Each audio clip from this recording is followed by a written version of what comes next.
Close your eyes for a moment. Imagine that you are standing on a planet. Not this one. Not the familiar world you know, with its turning skies and its moving sun, its mornings that arrive like promises, and its evenings that soften the day into rest.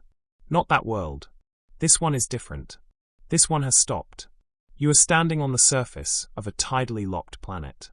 And the very first thing you notice, the thing that settles over you before you have even taken a breath, is the stillness of the sky. The star above you, the sun of this alien world, hangs motionless. Not rising, not falling. Simply there, suspended at the same point it has always occupied, the same point it will always occupy, for as long as this world endures. There is no dawn here. There never has been.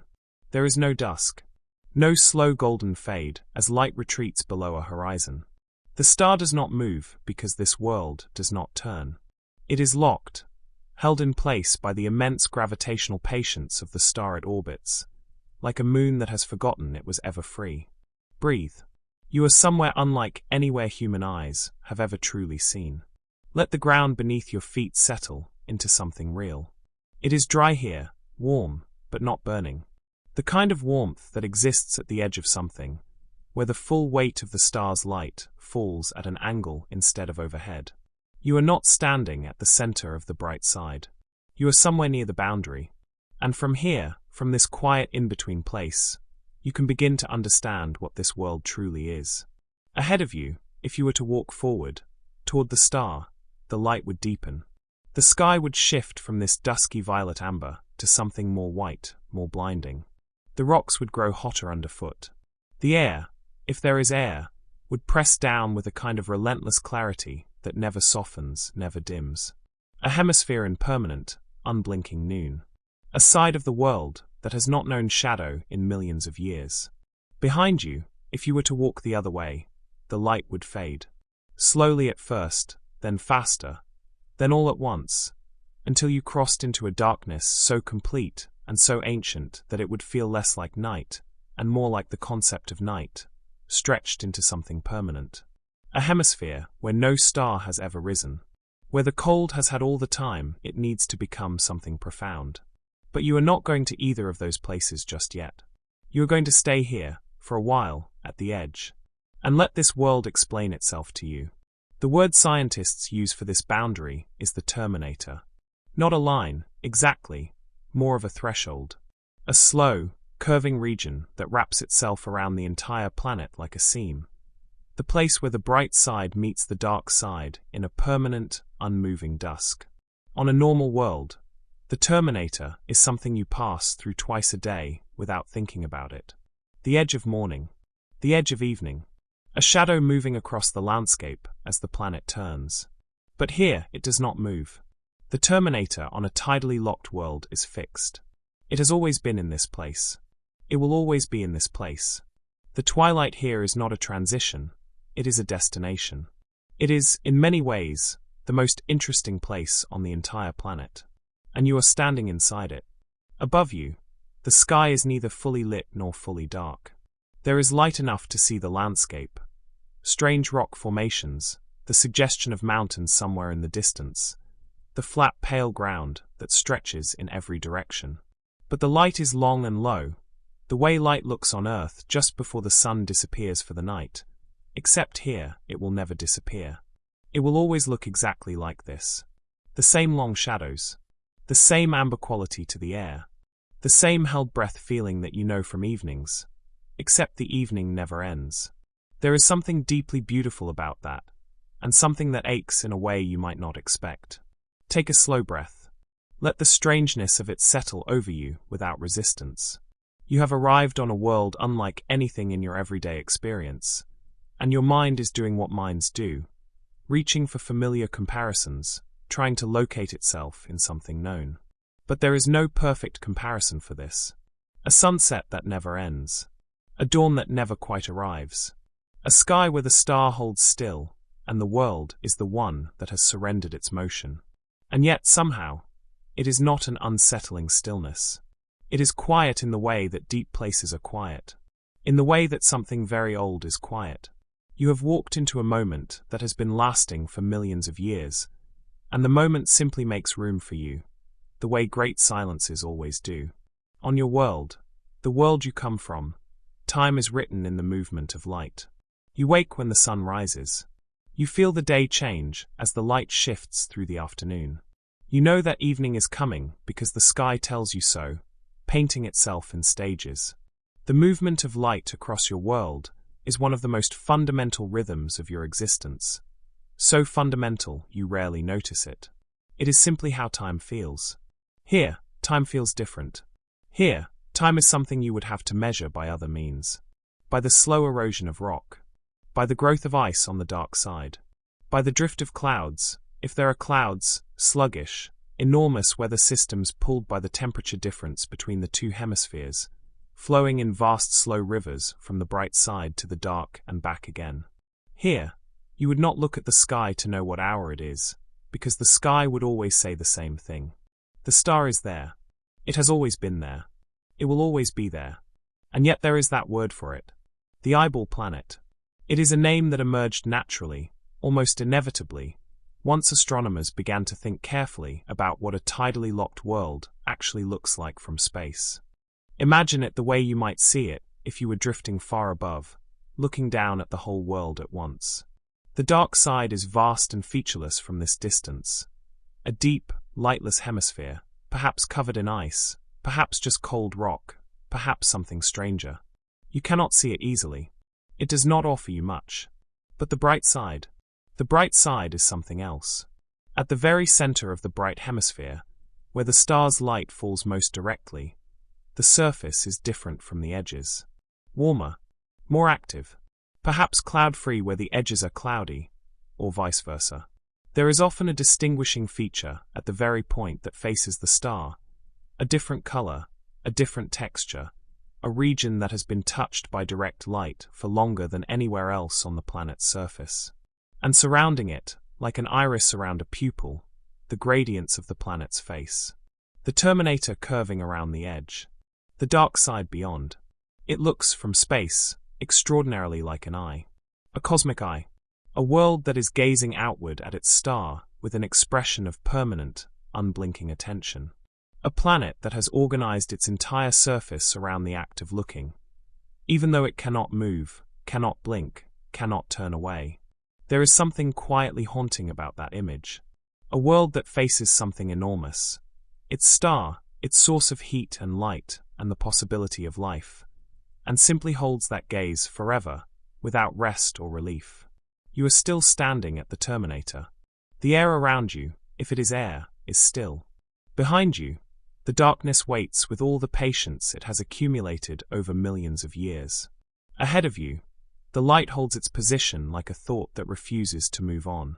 And here, in this threshold, this seam between two eternities, something that might be a wind stirs very gently. Cool from the dark side, carrying something cold and ancient. Warm from the bright side, carrying something dry and relentless. They meet here, where you are standing, and for a moment they simply hold each other in suspension. This is what the terminator feels like, if you let yourself feel it. Not hostile. Not empty. Just complete. A place where two extremes have reached a balance, and decided to hold it. Permanently. Without negotiation. You sit down if you like. You let the alien ground hold your weight. You look up at the motionless star. And you begin to understand that you are going to be here for a while. That this world has many things to show you. That you have only seen the edge of it, this quiet boundary between two kinds of forever. And that ahead of you, when you are ready, both hemispheres are waiting. The bright side, with its ancient noon and its storms and its strange heat. The dark side, with its ice and its silence and its lightless geography. And in between, right where you are, right where you have arrived, this extraordinary, permanent twilight. Rest here. There is no rush. The sun is not going anywhere. It never does. And slowly, gently, let your breathing find the rhythm of this place. Long and unhurried. In and out. The way things breathe when they have all the time there is. You are on an eyeball planet. You have arrived. And this strange, still world is only just beginning to open itself to you. You have been sitting at the edge of two worlds. The light behind you, the darkness ahead. Or perhaps it is the other way around now. Perhaps you have shifted slightly without noticing, the way you sometimes shift in the space between waking and sleep, not quite sure which direction you came from or which direction you are going. It does not matter here. The Terminator holds you gently in its permanent in-between, and there is nowhere you need to be. But now, let your eyes open a little wider. Let your gaze lift from the ground where you have been resting and travel outward, upward, out beyond the atmosphere of this world, out into the quiet dark of space where the planet floats in its fixed orbit, the star beside it, unmoving, the two of them locked in their ancient arrangement like a pair of dancers who have long since stopped moving and simply lean into each other's gravity. From up here, from this impossible vantage point far above the surface, the world reveals itself. And what it reveals is something extraordinary. It looks like an eye. Not approximately. Not in the vague way that things sometimes resemble other things when you are tired or half dreaming. It looks, with a precision that feels almost deliberate, almost intended, like a vast and ancient eye gazing out into space. At the center, the very center of the hemisphere that faces the star, there is a region that is different from everything around it. This is the substellar point, the place on the planet's surface that sits in permanent, direct, overhead light. No angle. No deflection. Just the star, directly above, always, pouring its energy straight down into this one spot for as long as the planet has existed in this configuration. And that concentrated attention, from the star, does something to the surface here. It warms it. It changes it. It marks it. From space, this region appears brighter, or clearer, or simply different from the terrain that surrounds it. On some worlds it might be a vast cloudless expanse where the heat has burned away the clouds. On others, a region of exposed rock where ice cannot survive. On others still, a swirling storm. A permanent cyclone of superheated air that has been spinning in the same place for millions of years, anchored by the relentless attention of the star above it. Whatever form it takes, it is the pupil. The dark center of the cosmic eye. The point that the planet will not stop looking at. Now let your gaze move outward from that center. Surrounding the substellar point, spreading out in every direction like ripples from a stone dropped in still water, the landscape changes. The intense heat of the center gives way to something cooler, something more varied. The transition is not sharp. It is gradual, the way temperature changes as you walk away from a fire, the warmth fading in slow degrees, until you are standing somewhere that has almost forgotten the fire was ever there. In this ring around the hot center, things are different. The surface here receives the star's light at an angle rather than directly overhead, and that angle matters enormously. Less energy arrives per unit of ground. The temperatures are lower, and on some worlds, on many worlds, perhaps, this is where something extraordinary can exist. Water, liquid water, running along the surface. Or trapped beneath it, or suspended in clouds that drift across this intermediate zone in slow, enormous weather systems driven by the temperature difference between the world's two halves. This is the ring where life, if life were to find a foothold here, might settle. Not in the blazing center, not in the frozen dark, but here, in the annular region that wraps around the substellar point, like an iris around a pupil. The iris of the eye. Cooler, more hospitable. A place where the star's energy arrives in a quantity that the chemistry of living things might be able to use rather than simply survive. From space, this ring has its own character, its own color, its own texture. It is not the bright hot center. It is not the pale frozen margins. It is something between, something richer, and it sweeps around the planet in a great curving band, following the geometry of the star's light with a kind of elegant precision. And then beyond the ring, the ice. On many tidally locked worlds, the outer edges of the bright hemisphere, the regions where the star's light arrives at such a steep angle that it barely warms the ground at all, are cold enough for ice to exist. Permanent, ancient ice that has been sitting in the same place for longer than you can comfortably hold in your mind. This ice forms another ring, wider than the warm annular zone, quieter, paler, a great white margin that encircles the warmer regions and begins the slow transition toward the terminator, toward the edge of the light, toward the place where you are sitting right now. From space, this pale ring completes the eye. It is the white of the sclera, that calm, light-colored surround that frames the iris and the pupil and gives the whole structure its unmistakable character. Pupil at the center, iris around it, white beyond that. An eye, a world-sized eye, fixed and open, staring outward at the star it orbits with an expression of absolute, unwavering attention. The name, Eyeball Planet, was not chosen by poets, though it might have been. It was chosen by scientists who looked at their models of tidally locked worlds and saw, in the output of their equations, something that looked back at them. A recognition. A pattern so clean and so complete that it demanded a name, and the name that offered itself was simply the most honest description available. It looks like an eyeball. It is an eyeball. Come back down now. Come back to the surface. Come back to the terminator, where you have been sitting all this time in the permanent amber light of a sun that does not set. You understand the world differently now that you have seen it from above. You know that behind you, in the direction of the darkness, the cold is building into something immense and ancient and patient. You know that ahead of you, past the terminator, the landscape gradually warms until it reaches that central blazing point directly beneath the star where the ground has been absorbing noon for millions of uninterrupted years. And you know where you are. You are at the seam. The edge. The terminator. And here is the thing about the terminator that the overview from space did not quite capture. The thing that only becomes clear when you are standing inside it, breathing its air, feeling its particular quality of light on your face. It is not a line. The word terminator might suggest something sharp and definitive, a clean boundary between light and dark, the way a shadow's edge falls sharply on a wall when the light source is near. But the terminator of a planet is not like that. It is broad. It is a region rather than a line, a vast band of perpetual transition that wraps the planet in a zone of permanent, unending twilight that stretches for hundreds of kilometers in every direction.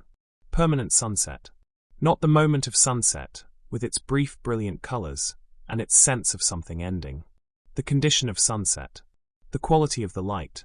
The long, low, amber wash of illumination that turns everything it touches into something softer, something more beautiful, something slightly melancholy in the way that beautiful things sometimes are. Here, that quality of light never changes. It is always this. The shadows are always long. The horizon is always lit with that particular warmth. The sky is always this shade, this deep, impossible violet amber that exists nowhere on Earth except for a few minutes each evening, just before the light gives up entirely. And here, it lasts forever. Let that settle over you for a moment. Breathe. A permanent sunset, stretched across a band wide enough to contain continents. A twilight zone. And scientists do use that phrase, without irony, because there is no better one, that has been holding its quality of light since long before any human eyes existed to wonder at it. On Earth, you have perhaps sat and watched a sunset and felt that particular ache that sunsets sometimes bring.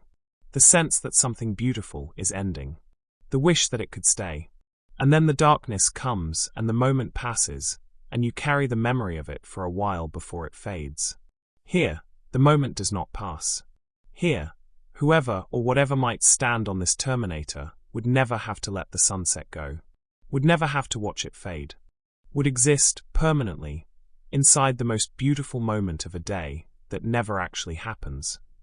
Because there are no days here, only the sustained and endless grace of light arriving at exactly the right angle to make everything it touches look golden. There is something devastating about that quietly, a beauty that cannot change, a light that cannot move. A world that has been caught, forever, in what should have been a fleeting instant. But the terminator is more than beautiful. It may also be, and this is the thought that keeps returning to the scientists who study these worlds, the most important place on the entire planet. Think about why. The bright side is too hot. Or at least, depending on the star, depending on the atmosphere, it may be. Temperatures at the substellar point can reach extremes that make liquid water impossible, that drive chemistry into configurations hostile to the kind of organized complexity that living things require. The center of the eye is where all the energy concentrates, and too much energy is its own kind of problem. The dark side is too cold. Or at least, again, depending, it may be. On the night side, temperatures can fall low enough that even gases freeze. The cold, there is the kind of cold that does not negotiate. It simply is vast and permanent, a hemisphere of darkness that has had all the time it needs to become as cold as it will ever be. But the terminator sits between those two extremes and holds something that neither hemisphere can offer alone: moderation. Here, the temperature is neither scorching nor frozen. Here, the light is present but not overwhelming. Here, the energy budget of the planet finds its most interesting balance. The place where the star provides just enough without providing too much, where the darkness is close enough to cool things down without claiming them. If liquid water exists on a tidally locked world, if the atmospheric pressure and the chemistry are right, it is most likely to exist here. If life were searching for a foothold, for a place where the conditions stayed consistent long enough for chemistry to organize itself into something remarkable, it would find the terminator a more promising address than either of the hemispheres on either side of it. The most important place on the planet. The seam. The threshold. The permanent sunset. You are sitting in the center of it. Lean back a little. Let the amber light rest on your face. It is not harsh.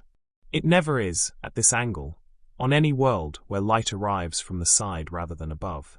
It is the kind of light that flatters everything it touches, that makes the rocks look warmer, and the air look softer, and the distant mountains, if those are mountains on the horizon, look like something from a painting made by someone who had never seen anything ugly. The star does not move. You already knew that. But knowing it and feeling it are different things. And right now, in this light, in this sustained moment that has been ongoing since before your world existed, you feel it in a way that is harder to put into words than to simply experience. There is no waiting for the sunset here. You're already inside it. You have always been inside it, in some sense, because the terminator has always been here, and this light has always been this light, and the planet has always been holding this same face toward the same star with the same expression of patient, absolute, unblinking attention. An eye. A world that is an eye.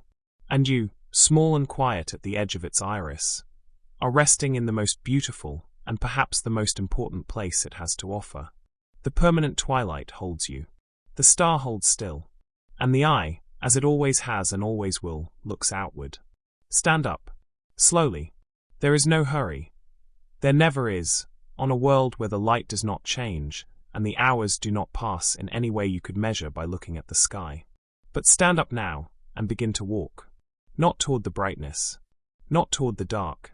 Simply forward, along the terminator, the way you might walk along a shoreline, keeping the water on one side and the land on the other, following the boundary between two different states of being without committing to either one. You are walking into the endless sunset. And the first thing you notice, as your feet find their rhythm and the ground moves slowly beneath you, is that the light does not change. You walk and it stays. You keep walking and it stays. The star remains exactly where it has always been. Low on the horizon, neither rising to meet you nor sinking away from you, simply accompanying you at that fixed and perfect angle that turns everything it touches into something warm and slow and quietly beautiful. You could walk for days in this direction, for weeks, for years, and the light would never shift. The shadows at your feet would always fall at the same angle. The sky above would always hold this same deep color, this violet that is not quite night, and this amber that is not quite day, layered together into something that has no name in the vocabulary of a world that actually turns. On your world, light like this lasts for minutes. Here, it lasts for everything. Let yourself feel what that does to you.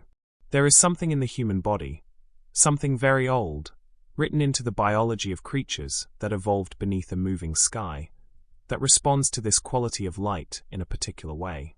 Low, warm, lateral light. Light that arrives at an angle. Your nervous system recognizes it. It has always recognized it. It is the light that says, the day is ending, it is safe to rest, the long effort of waking hours is nearly done. Evening light is one of the most ancient cues your body has. Long before you had words for it, long before you could articulate the feeling, your ancestors were responding to this exact quality of illumination by slowing down, by softening, by letting the alertness of the day begin its gradual release into the ease of night. And here, on this world, in this terminator, that signal never stops.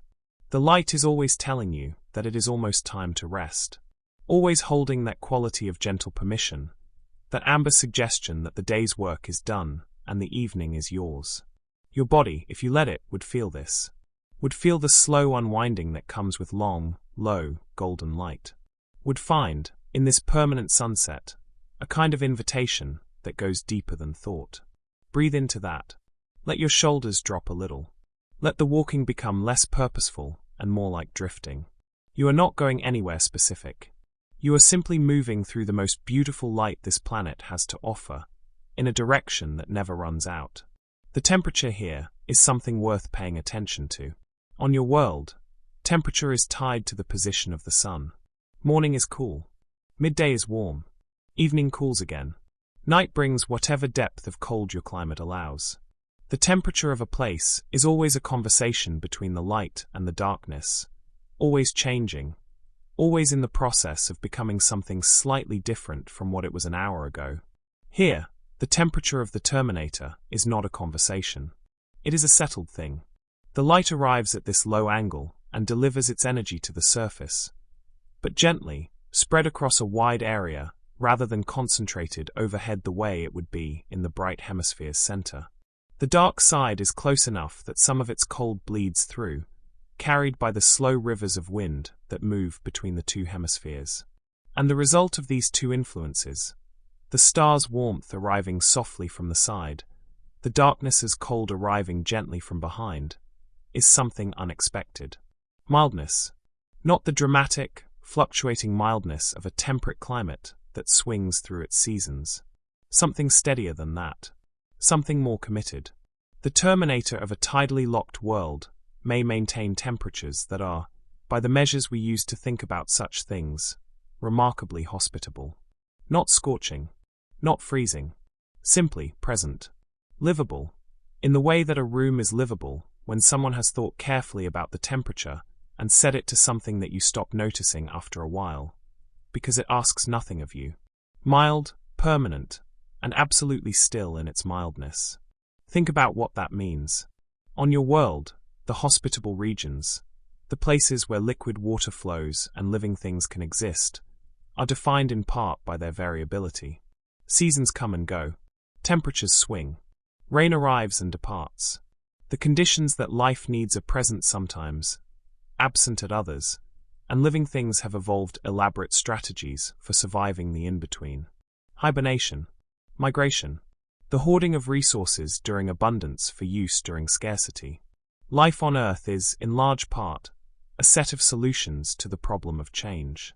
But here, in this terminator, in this permanent sunset, change is not the problem. The problem, if there is one, is the opposite. The sameness. The constancy. The fact that whatever the conditions are right now, they will be the same tomorrow, and in 1,000 years, and in 1,000,000. The terminator does not have seasons.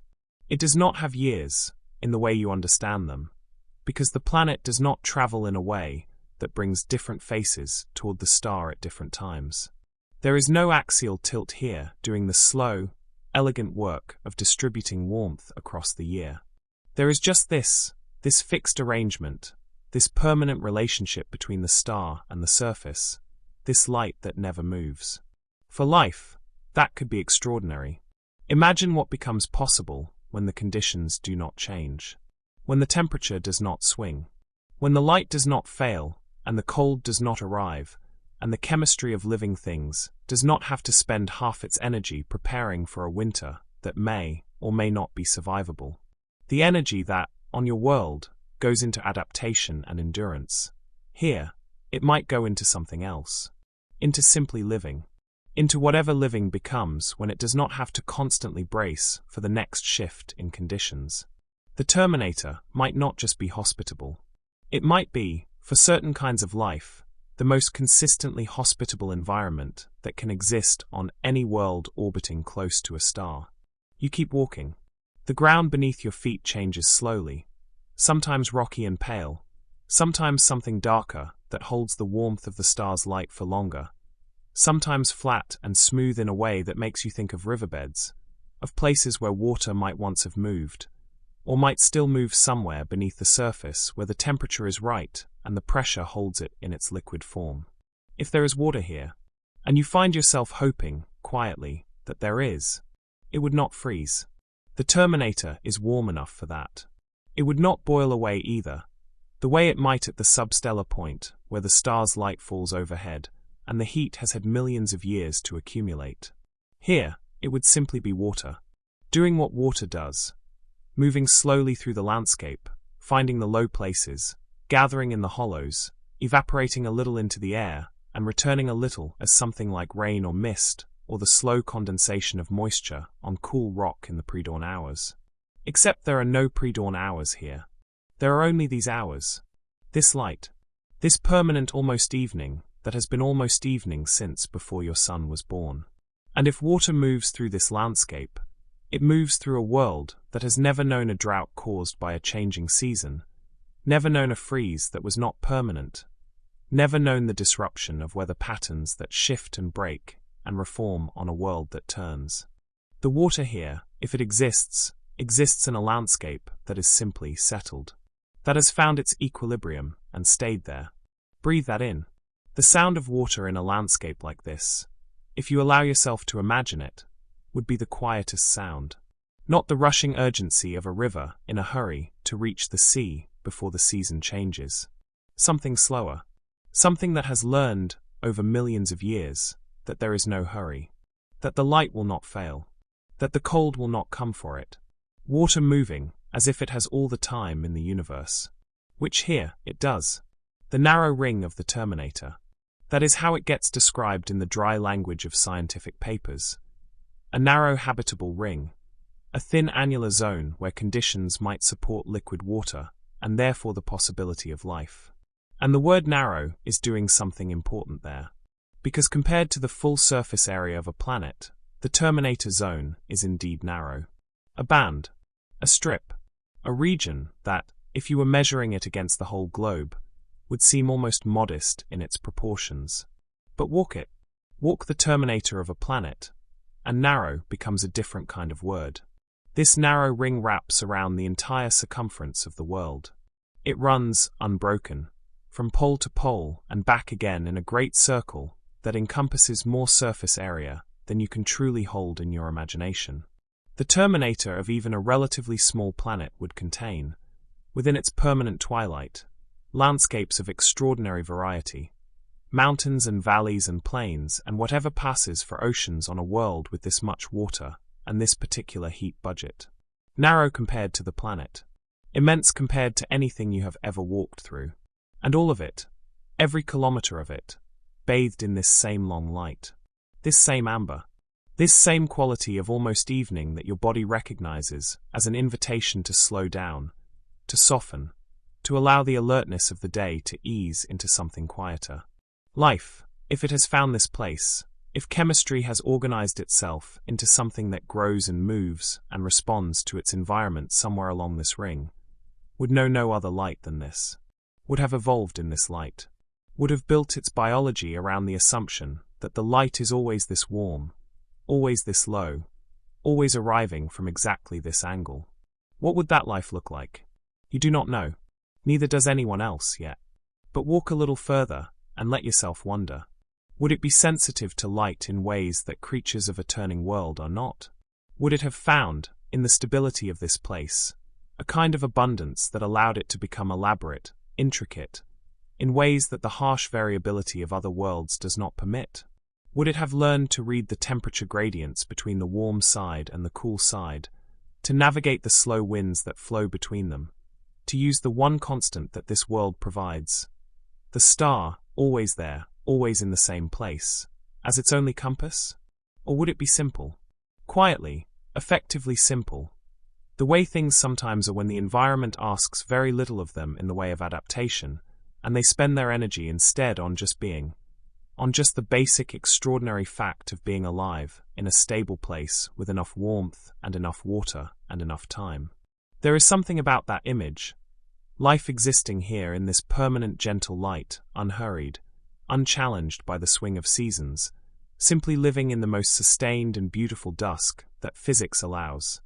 That feels, if you let it, like something close to peace. Not the peace of nothing happening. The peace of something continuing. Something that has found its conditions and settled into them with a kind of grace that only becomes possible when the conditions do not keep changing. Your walking has slowed. You might not have noticed, but somewhere in the last few minutes your steps became shorter, quieter, more like the movement of someone who is not trying to get anywhere and has realized it.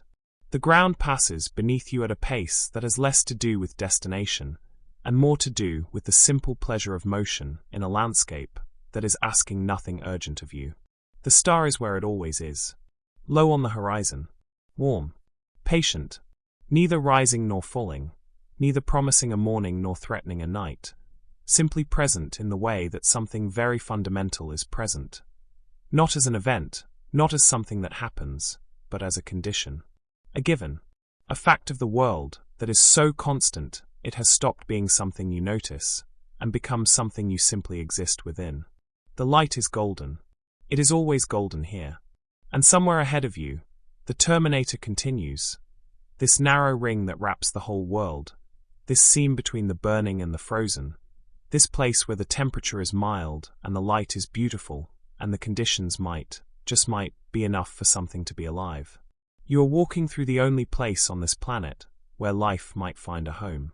And it feels, in the amber light, in the stillness of the star, in the soft and patient air that carries the temperature of a settled thing. It feels like somewhere you could stay.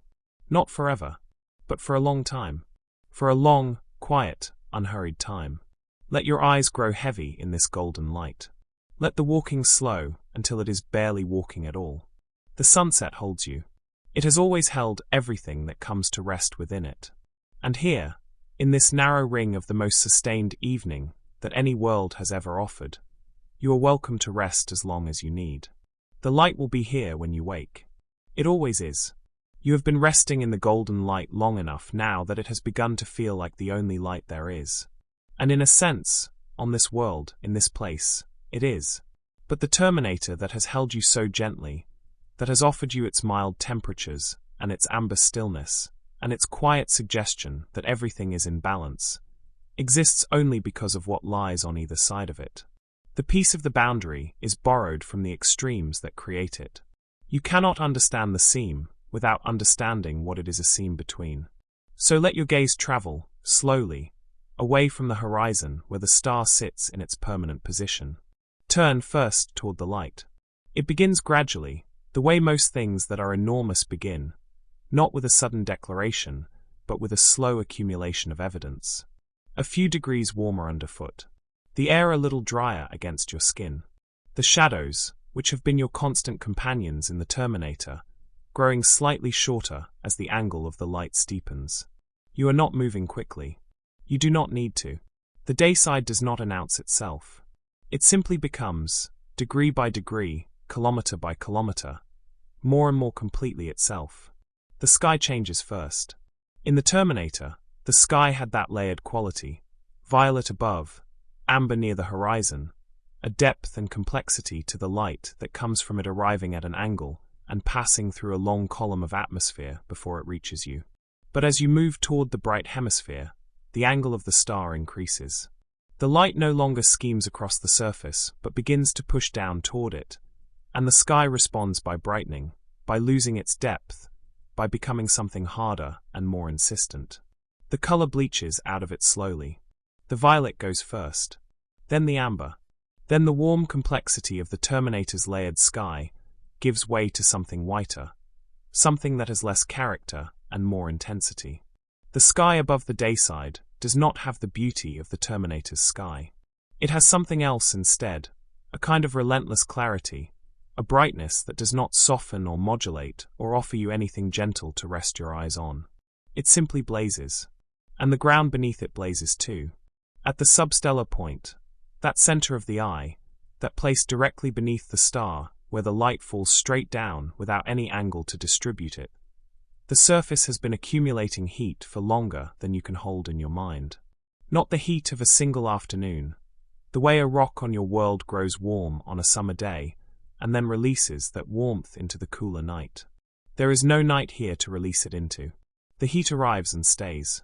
It accumulates in the rock, in the air, in whatever passes for soil at the center of this blazing hemisphere, layer upon layer of thermal energy, building over millions of years, with nowhere to go and no cooler season waiting to draw it away. The temperatures here, depending on the star, depending on the atmosphere, depending on a dozen factors that vary from world to world, can reach heights that make the concept of standing there feel almost abstract.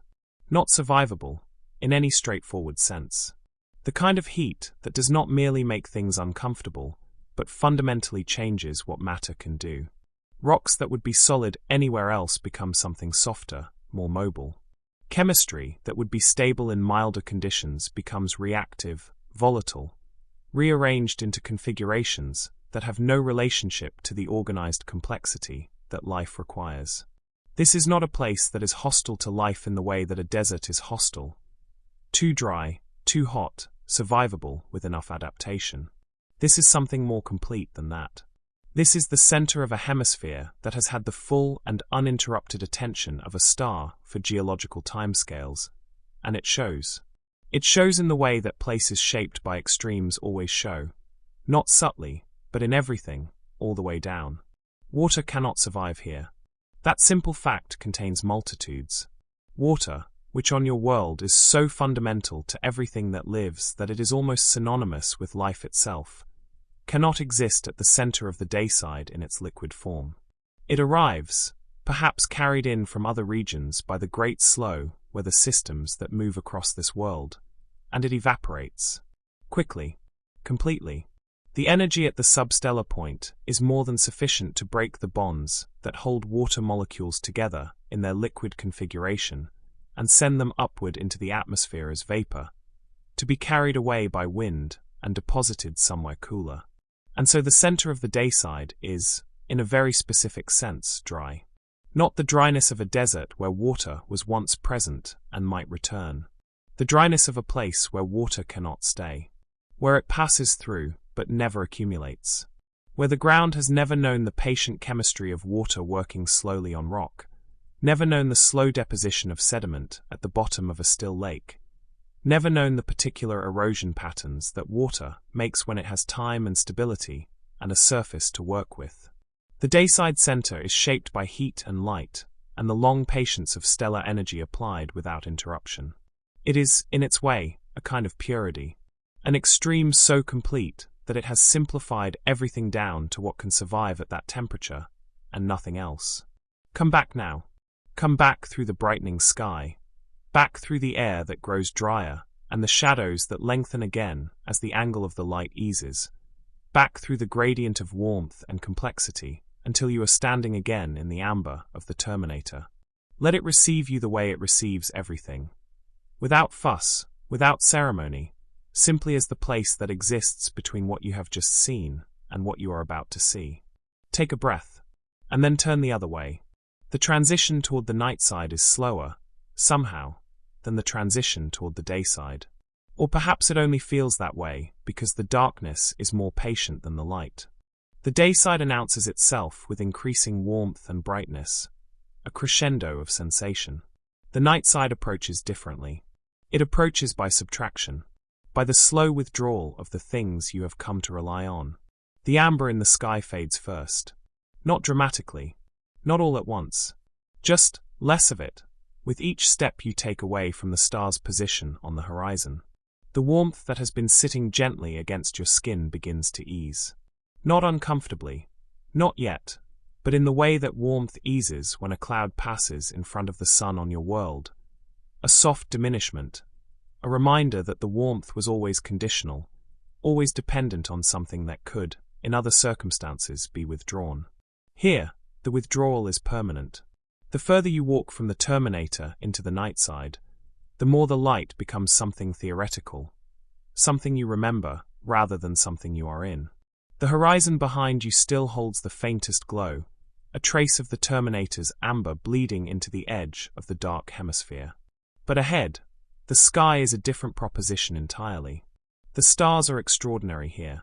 On the day side, the star's light drowns everything else out, the way it does on your world, the way the sun renders the rest of the universe invisible simply by being so much closer and brighter than everything else. But on the night side, there is no such competition. The star is on the other side of the planet, hidden below the horizon in a direction you can no longer see. And what remains, what fills the sky from horizon to horizon with a completeness that the Terminator's twilight never quite allowed, is everything else.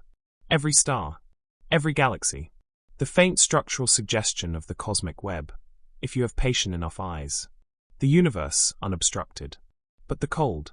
The cold is what the night side is, underneath everything else.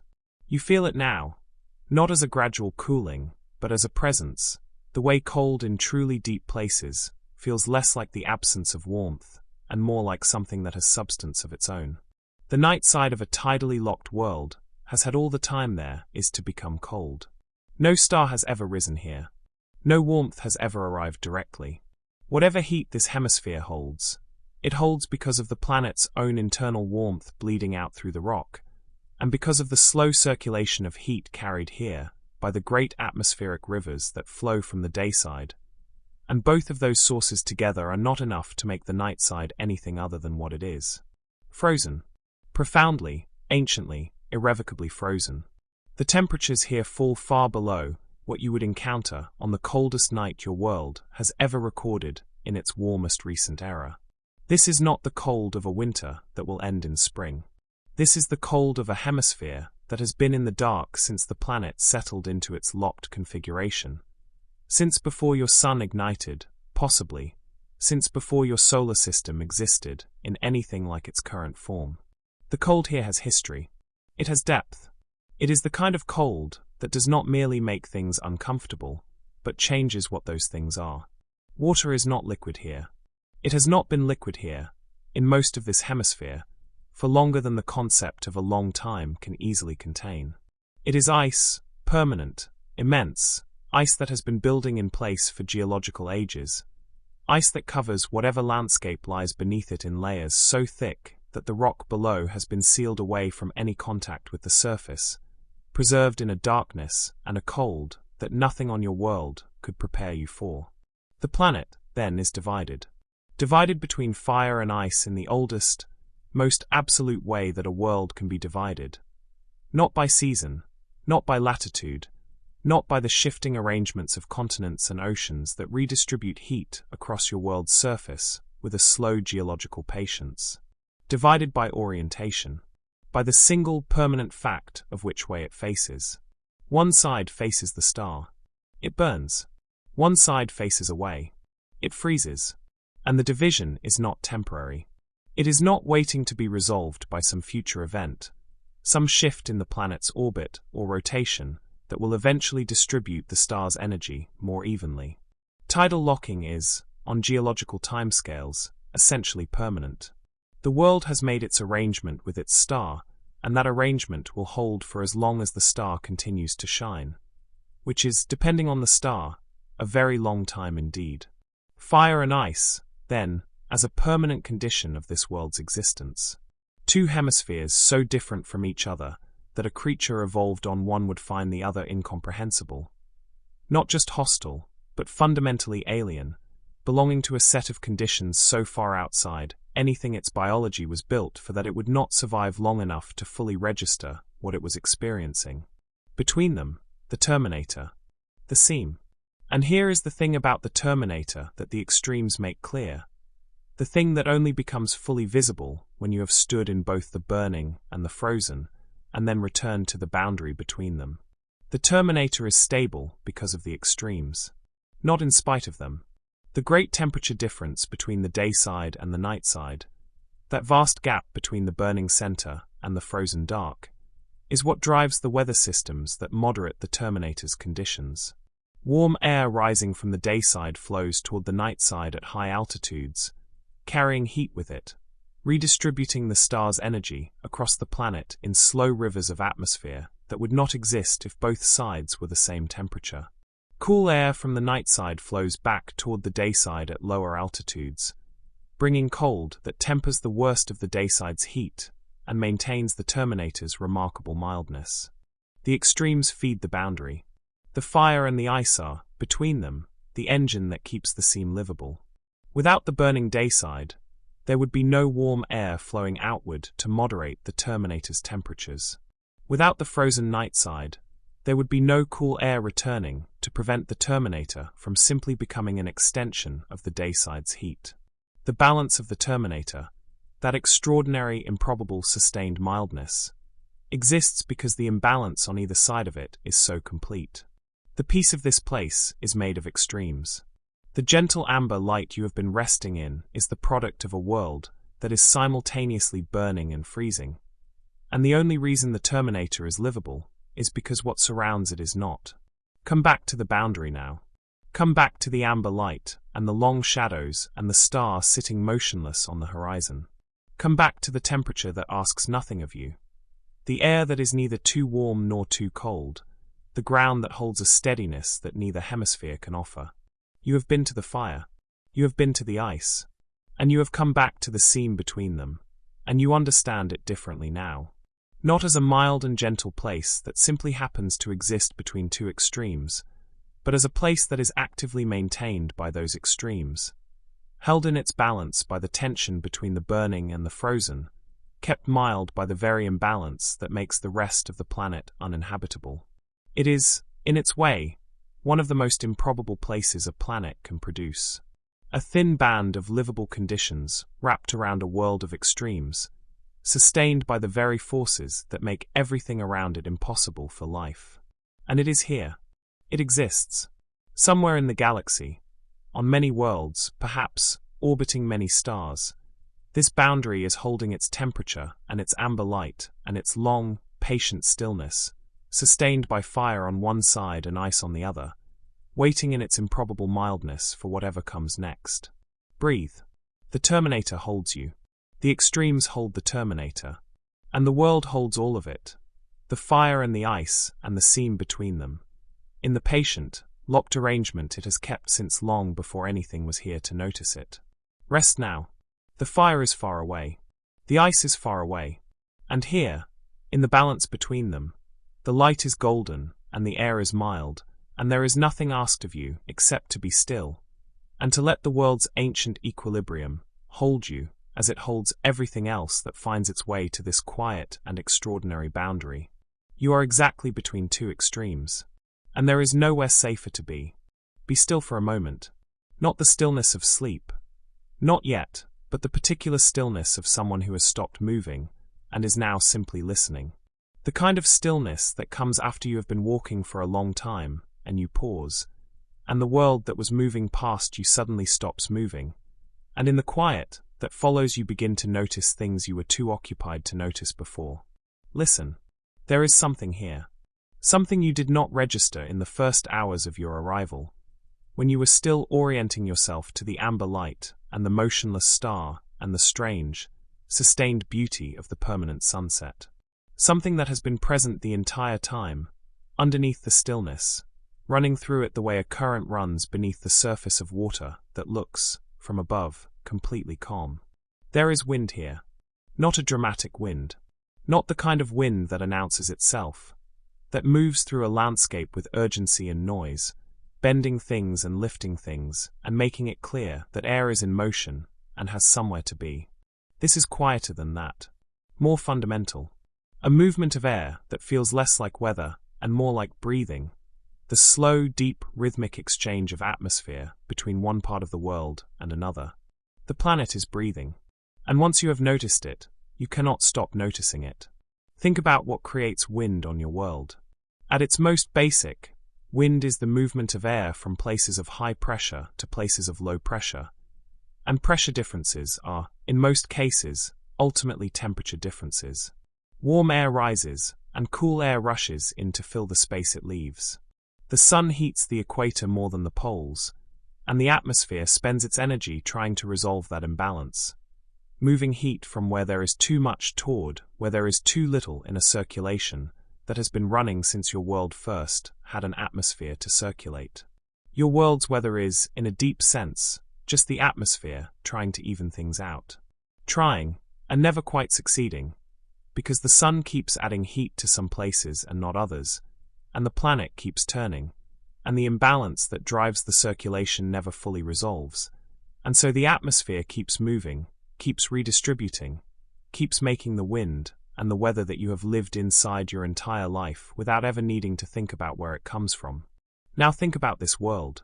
This world has a temperature imbalance that makes anything on your planet look modest by comparison. One entire hemisphere, half the planet's surface, baking under permanent, uninterrupted stellar attention. The other hemisphere sealed in a darkness so cold that it has frozen everything it could reach. The temperature difference between the substellar point and the deepest night side is not the difference between a warm afternoon and a cool evening. It is the difference between conditions that could melt rock and conditions that could freeze atmosphere itself. That difference is enormous. And an enormous temperature difference, on a planet with an atmosphere, does not simply sit there quietly and accept itself that it drives circulation. Massive, planetary scale, unstoppable circulation. The atmosphere of a tidally locked world is not calm. It cannot be calm. The physics will not allow it. The imbalance between the two hemispheres is so extreme that the air is in constant, vigorous, fundamental motion, trying to do what air always does, what it has always done on every world with an atmosphere and a heat source, trying to resolve the imbalance that the star keeps creating and that the planet's locked orientation keeps making permanent. The planet breathes because it has no choice. Trace it from the beginning.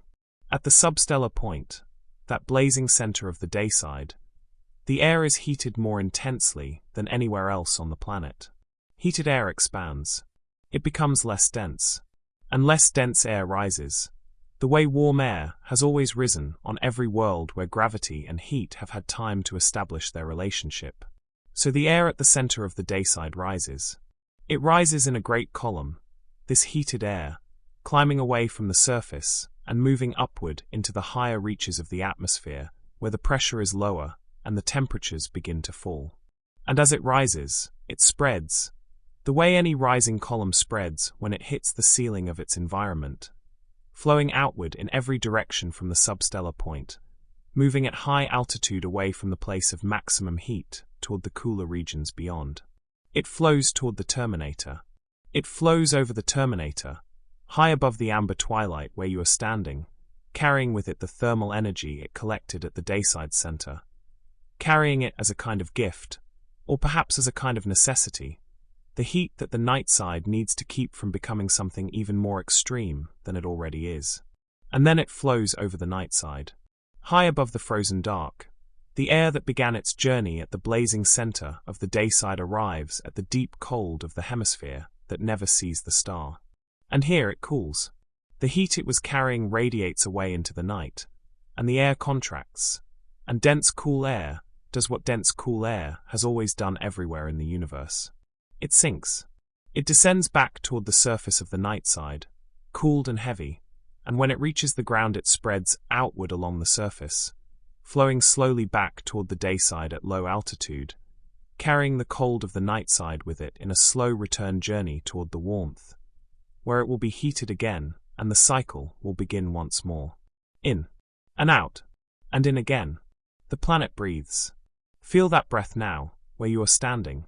The terminator sits at the intersection of these great flows. The high-altitude outflow from the dayside moving overhead toward the dark. The low-altitude return flow from the night side, moving along the surface toward the light.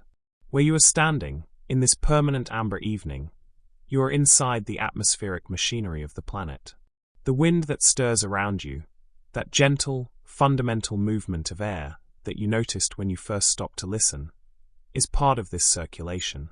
It is the planet's breathing made local, made personal, made something you can feel against your skin rather than only understand in the abstract. The air moving toward you from the dark side carries something of the night side in it.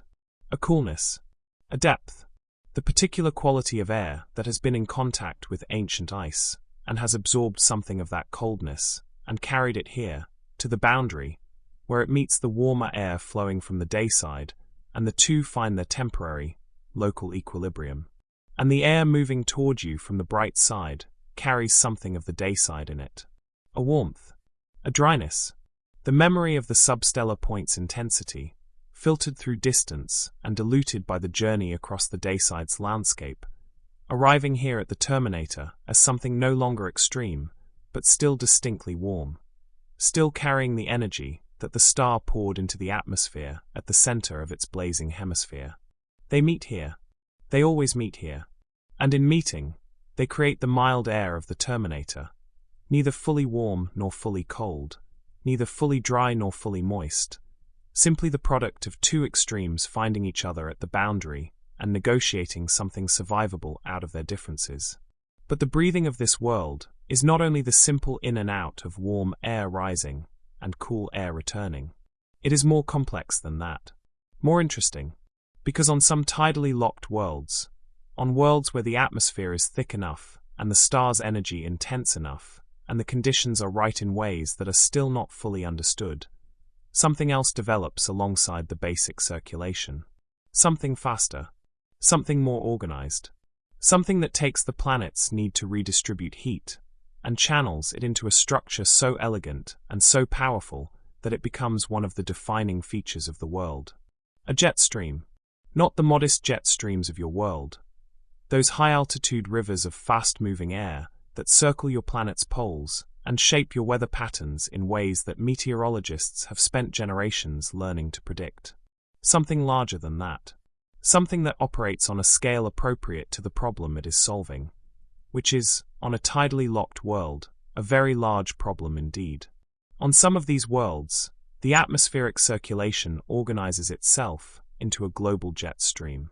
A single, continuous river of high-speed air that circles the entire planet, not following a latitude line the way your world's jet streams roughly do, but wrapping around the globe in a great loop that carries heat from the day side to the night side and back again with an efficiency that the basic convective circulation alone could not achieve.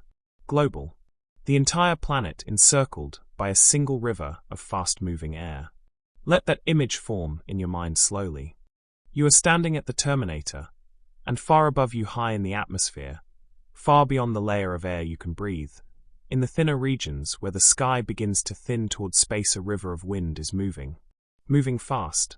Moving with a purpose and a power that makes the gentle breeze you can feel at the surface seem like a whisper compared to the sound of an ocean. This jet stream does not pause, does not slow, does not wait for anything. It has been circling this world since the planet's atmosphere organized itself into its current configuration, and it will continue circling for as long as the planet holds its atmosphere, and the star continues to illuminate one side and leave the other in darkness. It is one of the most constant things on a world that is already defined by constancy. And it matters enormously because without it, without the heat that this high-speed atmospheric river carries from the blazing dayside around to the frozen nightside, the extremes would be more extreme. The dayside would accumulate more heat with nowhere for it to go. The nightside would lose more heat with nothing arriving to replace it. The distance between fire and ice would grow, and the narrow band of the terminator where the conditions remain mild would shrink, or might not be able to maintain itself at all. The jet stream is not merely an interesting feature of the planet's weather. It is part of what makes the terminator livable. It is part of what makes the planet survivable at all, in any region, for anything. And then there are the waves. Planetary waves, great, slow, standing oscillations in the atmosphere that do not move the way the jet stream moves, but instead hold their position, anchored by the geography of the planet and the permanent asymmetry of its heating, redistributing energy through their structure in ways that are more subtle than the jet stream's fast circulation, but no less important. Think of them as the planet's long breath, the slow, deep exchange that underlies the faster cycling of the jet stream, the way a slow heartbeat underlies faster breathing. The jet stream is quick. The planetary waves are patient. The jet stream carries heat efficiently around the planet's circumference. The planetary waves move energy more slowly, redistributing it vertically, exchanging it between different levels of the atmosphere, smoothing out the variations that the jet stream's efficiency might otherwise leave unaddressed. Together, the basic convective circulation, the global jet stream, the slow-standing waves, they constitute the atmospheric system of a tidally locked world. A system of extraordinary complexity, driven by the simplest possible input. Light on one side, darkness on the other, and the atmosphere's endless, tireless attempt to find a balance that the planet's locked orientation will never allow it to fully achieve. The planet breathes because it must. It has developed lungs, these great planetary-scale circulation systems, to handle the breathing. And in the process, it has made itself survivable in ways that simple physics might not have predicted. Think about what would happen without any of this.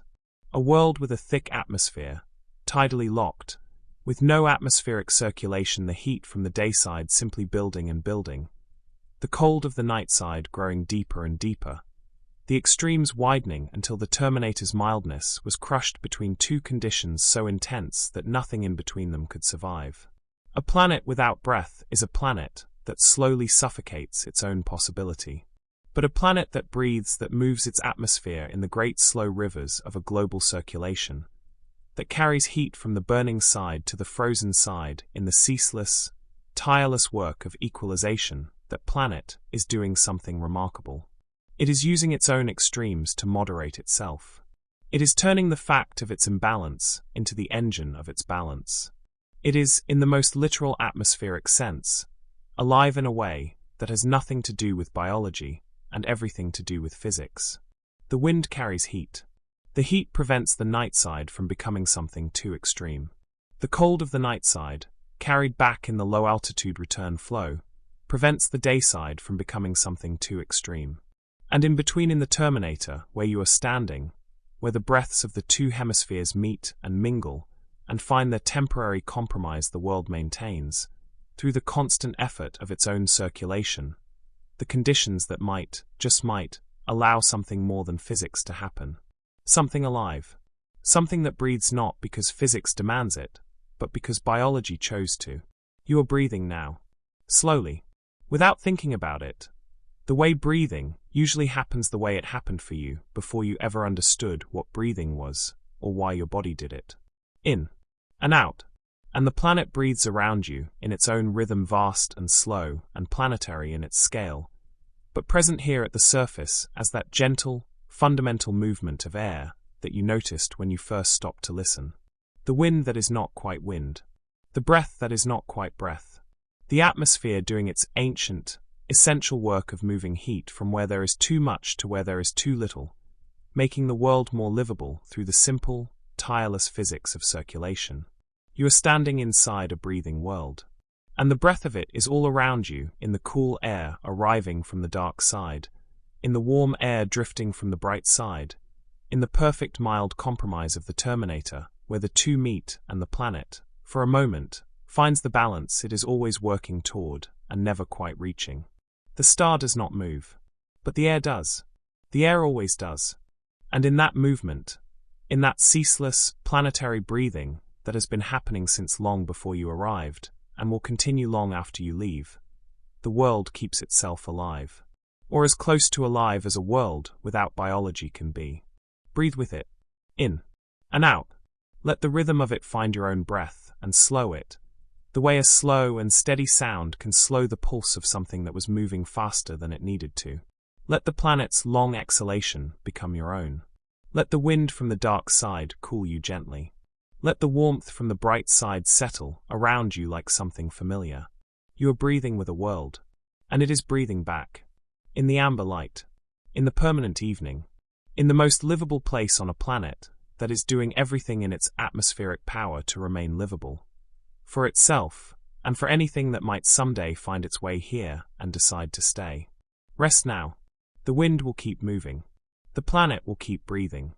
And you, in the quiet at the center of all that planetary effort, are held by the warmth it has worked so hard to bring here and keep here, carried across a hemisphere of fire and redistributed across a hemisphere of ice and finally, gently, delivered to this seam where everything finds its balance. The world breathes, and in its breathing, it holds you. There is water on this world. You have wondered about it since you arrived. Since you first stood in the amber light of the Terminator and noticed the pale, smooth stretches of ground that reminded you of riverbeds, of places where something liquid had once moved or might still move beneath the surface. You have felt the moisture in the air that arrives from the dark side, carried in the low-altitude return flow of the planet's great circulation. You have noticed the way the Terminator's air has a quality to it. Not dry, not wet, but somewhere between the way air feels near water without being directly above it. There is water here. Not everywhere. Not in the simple, generous abundance that your world holds it. In oceans that cover most of the surface, in rivers that run from mountains to sea, in clouds that build and release, and build again on the rhythm of a weather system that renews itself constantly. Not like that. But here, on this world, water exists. And what it does, the journey it makes, the forms it takes, the way it moves through this locked and asymmetric world, is one of the most extraordinary stories this planet has to tell. Let it begin where all water stories on this world begin. Beneath the star, at the substellar point, or anywhere in the broad blazing center of the dayside, water cannot stay. You already know this. You have stood at the edge of that hemisphere and felt the heat increasing with each step, and you understood, without needing to be told, that liquid water in that environment is not a stable thing. It arrives, carried perhaps by winds from elsewhere, deposited perhaps as the tail end of some weather system that began in a cooler region, and almost immediately the energy of the dayside claims it. The bonds that hold water molecules together in their liquid configuration are not strong enough to resist the thermal attention of a star shining directly overhead without interruption, and so the water does what water does when it is given more energy than it can hold in its current form. It evaporates. Not slowly. Not the gentle, patient evaporation of a puddle drying on a warm afternoon on your world. The kind that takes hours and leaves a faint tidally on the pavement when it is done. Faster than that. More completely than that. The water at the center of the dayside evaporates with a kind of urgency, lifted from the surface and carried upward into the atmosphere by the same rising column of heated air that drives the planet's circulation, becoming part of the vast outflow of warm, moisture-laden air that moves at high altitude away from the substellar point in every direction. The water is not lost. It is simply in motion. It has joined the planet's breath. Follow it now. Follow a molecule of water. This particular molecule, lifted from the surface of the dayside by the heat, carried upward into the high atmosphere and swept outward in the great flow of air moving from the blazing center toward the cooler margins. It travels at altitude, this molecule, in a river of air moving away from the star's direct attention. The temperature around it drops as it moves further from the substellar point. The pressure changes. The conditions of the upper atmosphere do what the conditions of cooling air always do. They encourage the water to change its form. High above the Terminator, high above the amber twilight where you are standing, the moisture-laden air from the dayside begins to cool, and the water vapor it carries begins to condense. Clouds form here, great slow banks of them, building at the margins of the dayside and the Terminator, visible from the surface below, as something that moves overhead with a deliberateness that has nothing to do with the chaotic weather patterns of your turning world, and everything to do with the fixed geometry of this one. Clouds above the Terminator, above the twilight ring, above the most interesting place on the planet. And as these clouds are carried further by the atmospheric flow, pushed on by the circulation that never pauses, swept across the Terminator and out over the beginning of the dark hemisphere, the cooling continues. The air moves out over the night side, and the night side is cold, and cold air cannot hold moisture the way warm air can, and so the water that began its journey as evaporation at the center of the blazing dayside completes its journey in the simplest and oldest way that water completes journeys in cold air. It falls. Snow. On the night side of a tidally locked world, it snows. Not occasionally. Not seasonally. The way snow arrives on your world with the tilt of the axis and the shortening of the days, and then retreats again in spring like a guest who knows when to leave.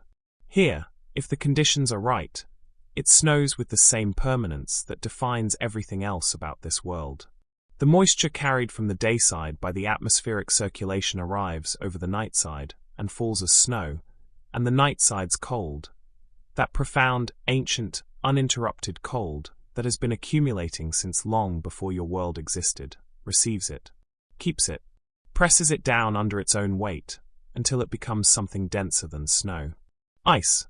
The night side of this world, on the models that scientists have built to understand it, may be covered in ice sheets of extraordinary extent. Not the modest ice caps of your world, confined to the poles and responding to the planet's axial geometry. Ice that extends across an entire hemisphere. Ice built from the accumulated snowfall of millions of years of atmospheric circulation, layer upon layer of frozen water, that fell from moisture that began its journey beneath the star on the other side of the world. The dayside evaporates water. The nightside accumulates it as ice. The atmosphere carries it from one to the other in the great slow river of the planet's circulation, and the water moves, as it always moves, on every world that has it, through its cycle. Not the cycle, with its seasons and its storms, and its rivers running to the sea. A different cycle, shaped by the asymmetry of this world, running between extremes rather than through them. From fire to ice, the water travels.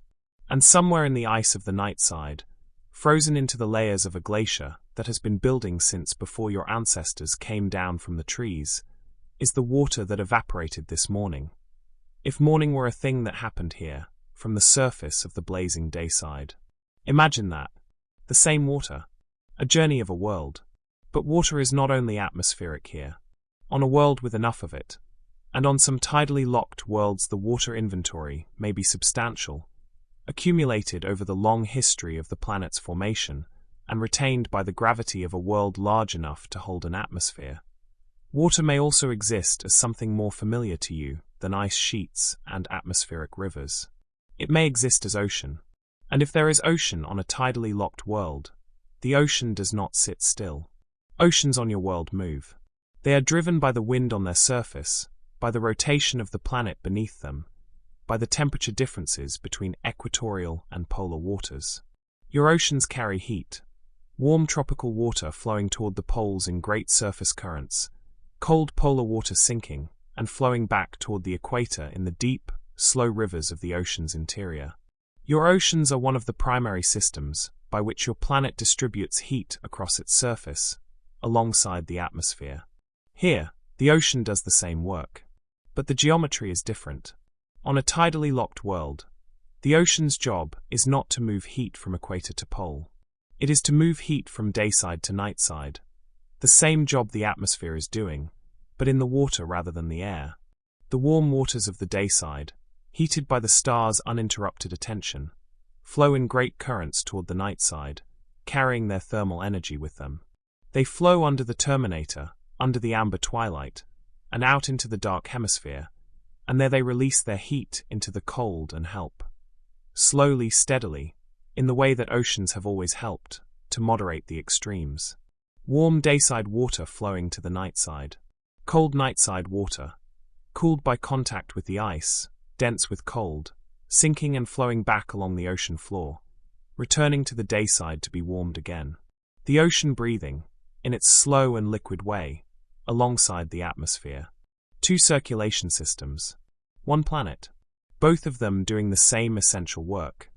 Carrying heat from the fire to the ice, moderating what would otherwise be two hemispheres too extreme to be anything other than what they are in isolation. But here is where the story becomes complicated. Here is where the planet's geography, the arrangement of its land and sea, the presence or absence of continents, the particular shapes of its coastlines and ocean basins, begins to matter in ways that feel almost unfair in their consequence. Because oceans can only circulate where there is ocean. On your world, the continents redirect ocean currents. The Gulf Stream curves away from Europe because of the shape of the North Atlantic basin. The Antarctic circumpolar current circles the southern pole because there is no landmass to interrupt it. The geography shapes the circulation, and the circulation shapes the climate, and the climate shapes what kinds of life can exist where. Here, the same principle applies. But the stakes are higher. If this world's continents are arranged in such a way that they block the ocean's ability to carry heat from the day side to the night side, if a landmass sits at the terminator like a wall, interrupting the flow of warm water before it can reach the dark hemisphere, then the night side loses one of the two systems that might otherwise moderate its cold. The atmosphere still carries heat. But without the ocean's contribution, the night side grows colder than it would otherwise be. The ice sheets grow larger. The cold deepens. The terminator may narrow. Geography, then, is not merely the background of this world's story. It may be the deciding factor in whether the planet remains habitable at all. A different arrangement of continents, a slightly different shape to the ocean basins, a slightly different position of the mountain ranges, and the same world, orbiting the same star at the same distance, might be a world where the terminator is wide and mild and full of the possibility of liquid water and life. Or it might be a world where the circulation is interrupted and the ice sheets grow without check and the planet tips, slowly and irrevocably, into a state where the water is all locked up in the frozen dark and the terminator is too dry and too cold to sustain anything that needs liquid water to live. The same planet, different geography, two completely different fates. Think about the patience of it. The water that evaporated from the day side did not choose to evaporate. It was simply responding to the energy that was available. The ancient, obvious physics of heat and phase change, of molecules gaining enough energy to leave the surface and join the air. The clouds that formed above the terminator did not decide to form. The snow that fell on the night side did not choose to fall. The ocean current that carries warm water from the blazing hemisphere toward the frozen one is not trying to do anything except respond to the differences in temperature and density that the planet's asymmetry creates. None of it is intentional. And yet all of it together, the evaporation, the atmospheric transport, the snowfall, the ice accumulation, the ocean circulation, the slow feedback between ice extent and temperature and cloud formation and precipitation, constitutes something that feels, from the outside, almost like purpose. Almost like a planet attempting, through the tools available to it, to manage the consequences of its own extreme arrangement. Attempting to take the fire of the day side and the ice of the night side, and, through the movement of water in all its forms, find something manageable in between. Sometimes succeeding, sometimes not, depending, always, on the geography. Come back to the terminator. Come back to the amber light and the gentle wind that carries, if you pay attention, a faint coolness from the dark side.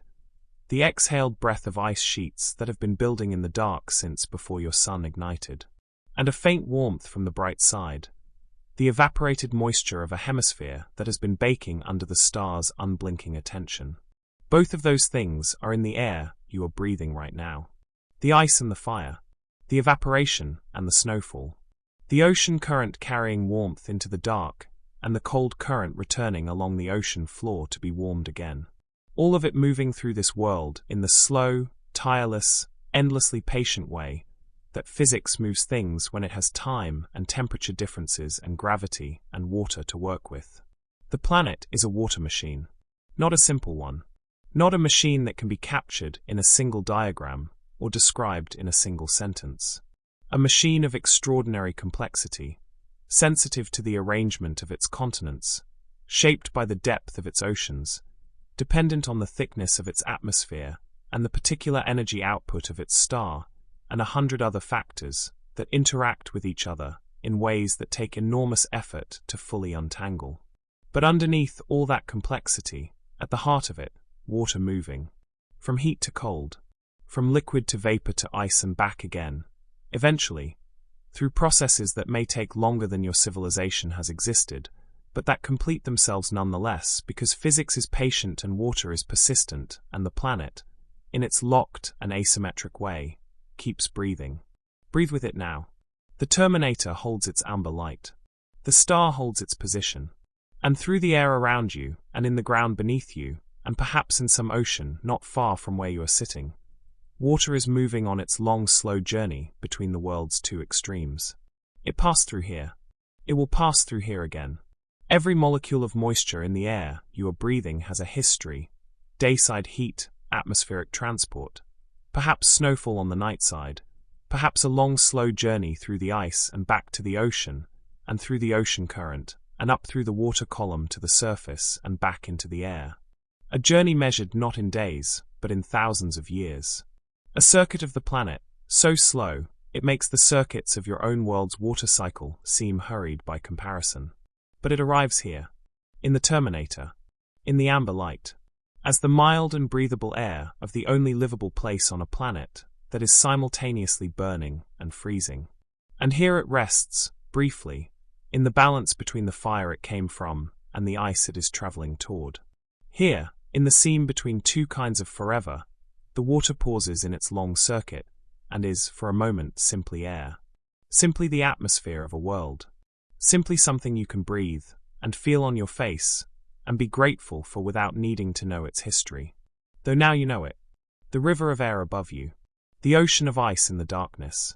The invisible circulation that keeps this narrow ring of twilight mild enough for something like you to rest in. Close your eyes. Let the air move around you. Let the planet's slow breathing find your own. Let the knowledge of what is moving through this air, water in its long journey between fire and ice, between the blazing center of the dayside and the frozen dark of the hemisphere that has never seen the star. Let that knowledge settle into something quieter than thought. You are breathing the water of two hemispheres. You are resting at the center of a world's entire hydrological story. And the air is mild here. Geography, then, is not merely the background of this world's story.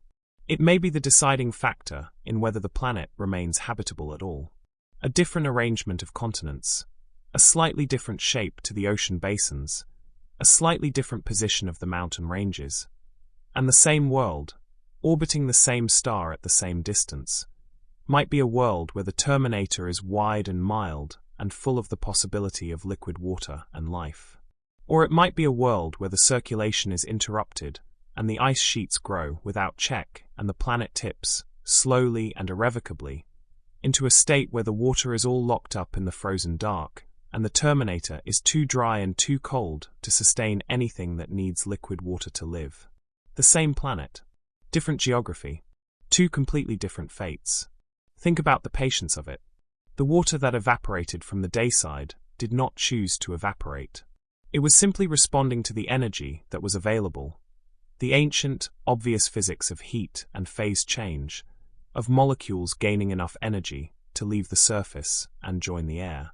The clouds that formed above the terminator did not decide to form. The snow that fell on the night side did not choose to fall. The ocean current that carries warm water from the blazing hemisphere toward the frozen one is not trying to do anything except respond to the differences in temperature and density that the planet's asymmetry creates. None of it is intentional. And yet all of it together, the evaporation, the atmospheric transport, the snowfall, the ice accumulation, the ocean circulation, the slow feedback between ice extent and temperature and cloud formation and precipitation, constitutes something that feels, from the outside, almost like purpose. Almost like a planet attempting, through the tools available to it, to manage the consequences of its own extreme arrangement. Attempting to take the fire of the dayside and the ice of the night side, and, through the movement of water in all its forms, find something manageable in between. Sometimes succeeding, sometimes not, depending, always, on the geography. Come back to the terminator. Come back to the amber light and the gentle wind that carries, if you pay attention, a faint coolness from the dark side. The exhaled breath of ice sheets that have been building in the dark since before your sun ignited. And a faint warmth from the bright side. The evaporated moisture of a hemisphere that has been baking under the star's unblinking attention. Both of those things are in the air you are breathing right now. The ice and the fire. The evaporation and the snowfall. The ocean current carrying warmth into the dark, and the cold current returning along the ocean floor to be warmed again. All of it moving through this world in the slow, tireless, endlessly patient way that physics moves things when it has time and temperature differences and gravity and water to work with. The planet is a water machine. Not a simple one. Not a machine that can be captured in a single diagram or described in a single sentence. A machine of extraordinary complexity, sensitive to the arrangement of its continents, shaped by the depth of its oceans, dependent on the thickness of its atmosphere and the particular energy output of its star, and 100 other factors that interact with each other in ways that take enormous effort to fully untangle. But underneath all that complexity, at the heart of it, water moving. From heat to cold, from liquid to vapor to ice and back again, eventually, through processes that may take longer than your civilization has existed, but that complete themselves nonetheless because physics is patient and water is persistent, and the planet, in its locked and asymmetric way, keeps breathing. Breathe with it now. The Terminator holds its amber light. The star holds its position. And through the air around you, and in the ground beneath you, and perhaps in some ocean not far from where you are sitting, water is moving on its long, slow journey between the world's two extremes. It passed through here. It will pass through here again. Every molecule of moisture in the air you are breathing has a history: dayside heat, atmospheric transport, perhaps snowfall on the night side, perhaps a long, slow journey through the ice and back to the ocean, and through the ocean current, and up through the water column to the surface and back into the air. A journey measured not in days, but in thousands of years. A circuit of the planet, so slow, it makes the circuits of your own world's water cycle seem hurried by comparison. But it arrives here, in the Terminator, in the amber light, as the mild and breathable air of the only livable place on a planet that is simultaneously burning and freezing. And here it rests, briefly, in the balance between the fire it came from and the ice it is traveling toward. Here, in the seam between two kinds of forever, the water pauses in its long circuit and is, for a moment, simply air.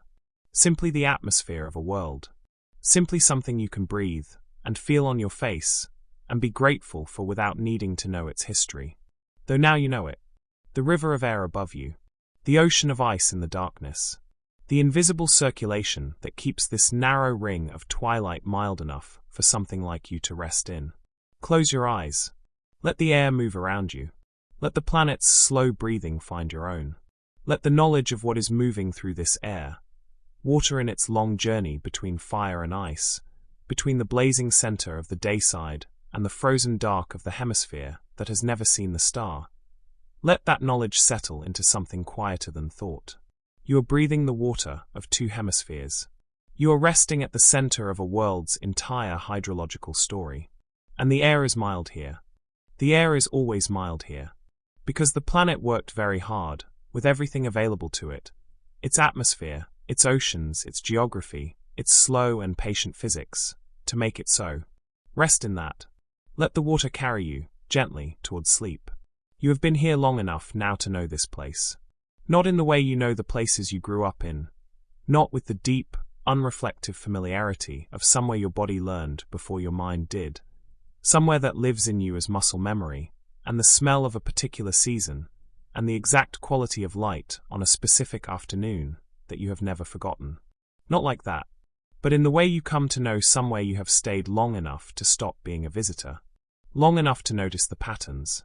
Long enough to feel the wind before it arrives, and to recognize the particular shade the sky holds at the far edge of the Terminator, and to understand, without having to think about it, that the mild air around you is not an accident, but the result of an entire planet's worth of atmospheric effort, delivered here, to this seam, as the product of everything that burns on one side and freezes on the other. You know this place now. And what you know, what the hours of sitting and walking and watching and breathing have given you, is a sense of what this place is underneath all the beauty of its amber light and its motionless star and its sustained and permanent twilight.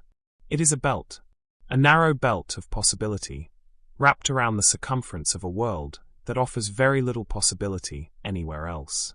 Let that image settle. From above, from the impossible vantage point far out in space, where you saw the planet whole, where you understood for the first time why it was called an eyeball, the terminator appeared as a ring. A curving boundary between the blazing hemisphere and the frozen one. A seam that followed the geometry of the planet's orientation with mathematical precision, equidistant at every point from the substellar point on one side and the antistellar point, the center of the dark hemisphere, directly opposite the star on the other. From space it looked like the iris of an eye. From the surface it feels like the edge of everything. But understand it now for what it also is: a band of habitable territory that encircles the entire planet. Not a point, not a region. A continuous ring broken perhaps by mountain ranges that push above the livable altitudes, interrupted perhaps by geography that redirects the winds and changes the local conditions, but in principle continuous. In principle, something that a creature with enough time and patience could walk all the way around, following the amber light, following the mild air, never leaving the zone where the temperature stays within the range that liquid water requires and the chemistry of living things can function. You could walk this ring for years and never reach the end of it, because it has no end. It circles the world. Think about what that means for the possibility of life. On your world, the habitable zones are defined by latitude and altitude and proximity to water, and a dozen other factors that shift with the seasons and the climate and the long, slow changes of geological time. The tropics are warm. The poles are cold. The temperate zones are somewhere between, and it is in those in-between places, those regions of moderate and variable and generally survivable conditions, that life has found some of its most elaborate expressions. But your world's habitable zones are not stable on geological timescales. Ice ages come. Continents drift. Climates shift. The places that are hospitable today were not always hospitable, and will not always remain so, and the life that occupies them carries in its biology the evidence of all the changes it has had to adapt to across the long history of a turning planet. Here, the habitable zone does not shift. The terminator has been in this position since the planet locked. The amber light falls at this angle permanently. The mild temperatures of the boundary region are not the product of a temporary climatic equilibrium that might break down under the right perturbation. They are the product of the planet's fundamental geometry, of the fixed relationship between the world and its star that will not change on any timescale that life would need to worry about. A stable ring. A band of conditions that does not migrate across the surface with the seasons, does not shrink in ice ages or expand in warm periods, does not require life to develop the elaborate strategies for surviving change that have shaped so much of what living things on your world have become. The terminator offers life, if life is here, something almost unprecedented in the experience of your world's biology. Consistency. The same light, every day that is not a day. The same temperature range, sustained without interruption. The same mild air, the same gentle meeting of the dayside's warmth and the nightside's cool. The same amber quality to the sky that your body reads as evening, and your nervous system responds to by softening, by slowing, by releasing the alertness of the day into something quieter. But the terminator is not simply a quiet place. You have felt the wind. You have felt the movement of air that the planet's circulation creates as it works to redistribute heat between its two extremes. And that movement, that essential, life-sustaining circulation that keeps the terminator mild and livable, also means that the terminator is not always gentle. It can be dramatic. The meeting of warm dayside air and cold nightside air is not always a polite negotiation. Sometimes it is a collision. The boundary between two air masses of very different temperatures is, on your world, one of the primary generators of storms, the fronts that sweep across your weather forecasts, the pressure systems that build and release in the dramatic chemistry of thunderstorms and high winds. Here, the same physics operates, but permanently. The warm air and the cold air meet at the terminator every moment of every day that is not a day, and sometimes that meeting is mild, and sometimes it generates something more. Storms. Strong winds that funnel through the terminator's geography, accelerated by mountain passes, organized by the planet's circulation into persistent patterns that may batter the same regions of the ring for millions of years without relief. Precipitation that in some places may be relentless.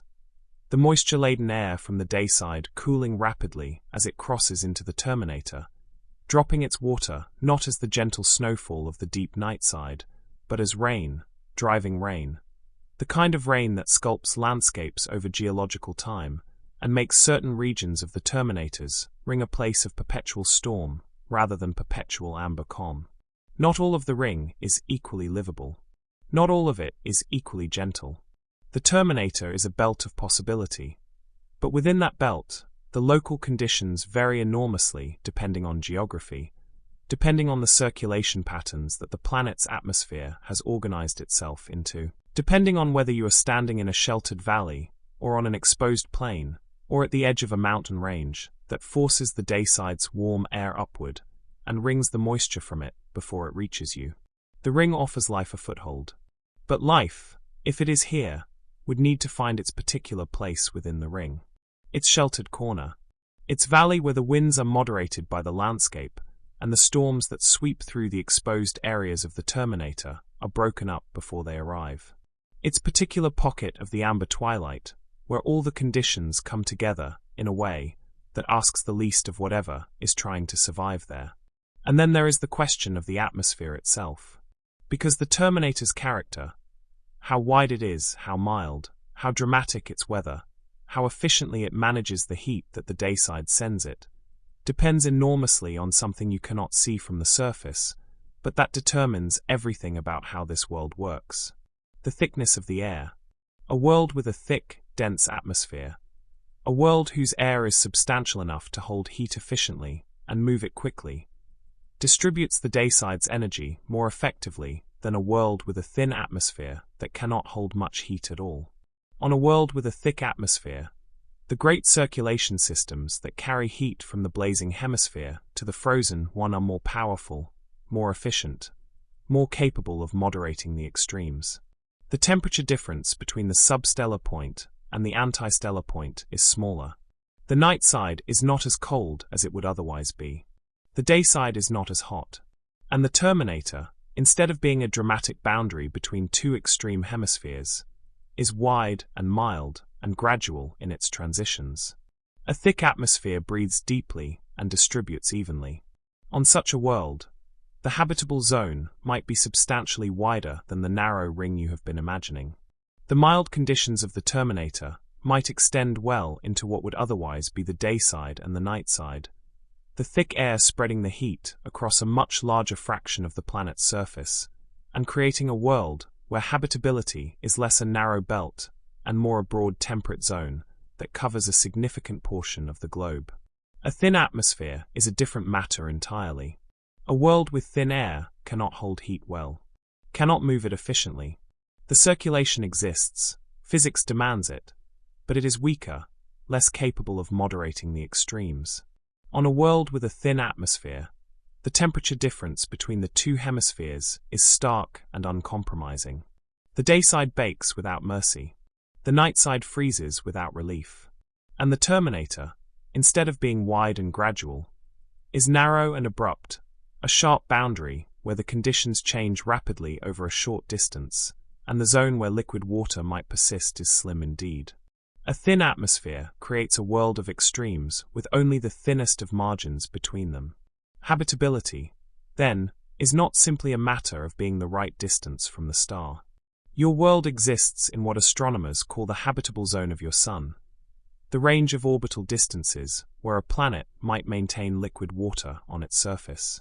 And for a long time, that was the primary criterion. Distance from the star. The right amount of energy arriving. Not too hot, not too cold. But this world complicates that picture beautifully. A tidally locked planet in the habitable zone might be perfectly positioned in terms of the energy it receives. And yet, if its atmosphere is thin, the extremes of its two hemispheres might render most of its surface uninhabitable, with only a sliver of the terminator maintaining the conditions that life requires. Or it might be positioned slightly outside what we would normally consider the habitable zone, slightly too close to its star, perhaps for a normally rotating planet. And yet, if its atmosphere is thick and its circulation efficient, and its geography cooperative, the terminator might be remarkably hospitable. The heat distributed across the planet by the thick atmosphere might make a world that should be too hot into something survivable at the boundary. Habitability, on a tidally locked world, is a conversation between orbital distance and atmospheric thickness and geographic arrangement and circulation efficiency, and a dozen other factors that interact with each other in ways that resist simple summary. Which means that among the many tidally locked worlds that likely exist in this galaxy, and there are many orbiting the small, dim red stars that are the most common type of star in the universe, the range of conditions is probably vast. Some are worlds where the terminator is wide and mild, and the circulation is efficient, and the geography is cooperative, and liquid water flows through the amber, twilight in rivers that have been running for longer than your species has existed. Some are worlds where the atmosphere is too thin, and the terminator is too narrow, and the geography is wrong, and the whole elaborate balance fails.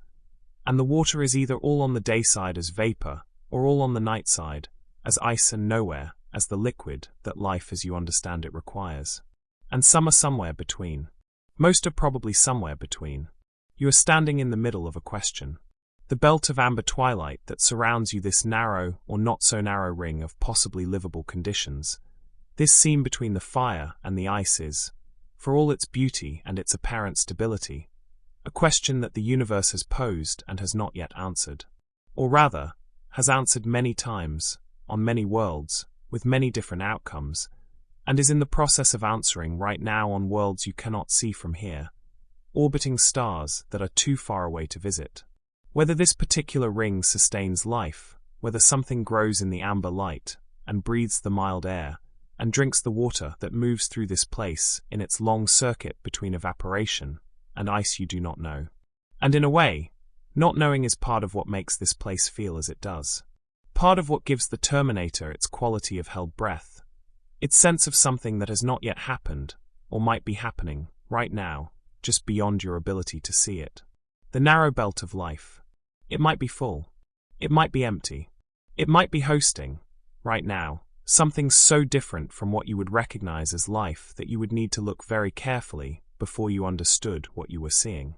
Or it might be waiting, patient in its amber light, mild in its settled air, holding its consistent temperatures across the long face of geological time, ready for whatever chemistry needs to find this place and understand that the conditions here are stable enough to be trusted.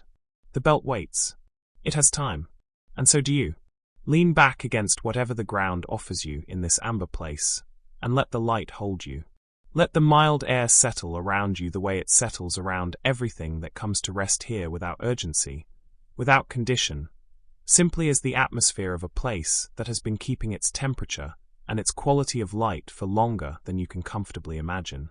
The winds move through the terminator somewhere above you, dramatic in their higher reaches, gentle at the surface where you are resting.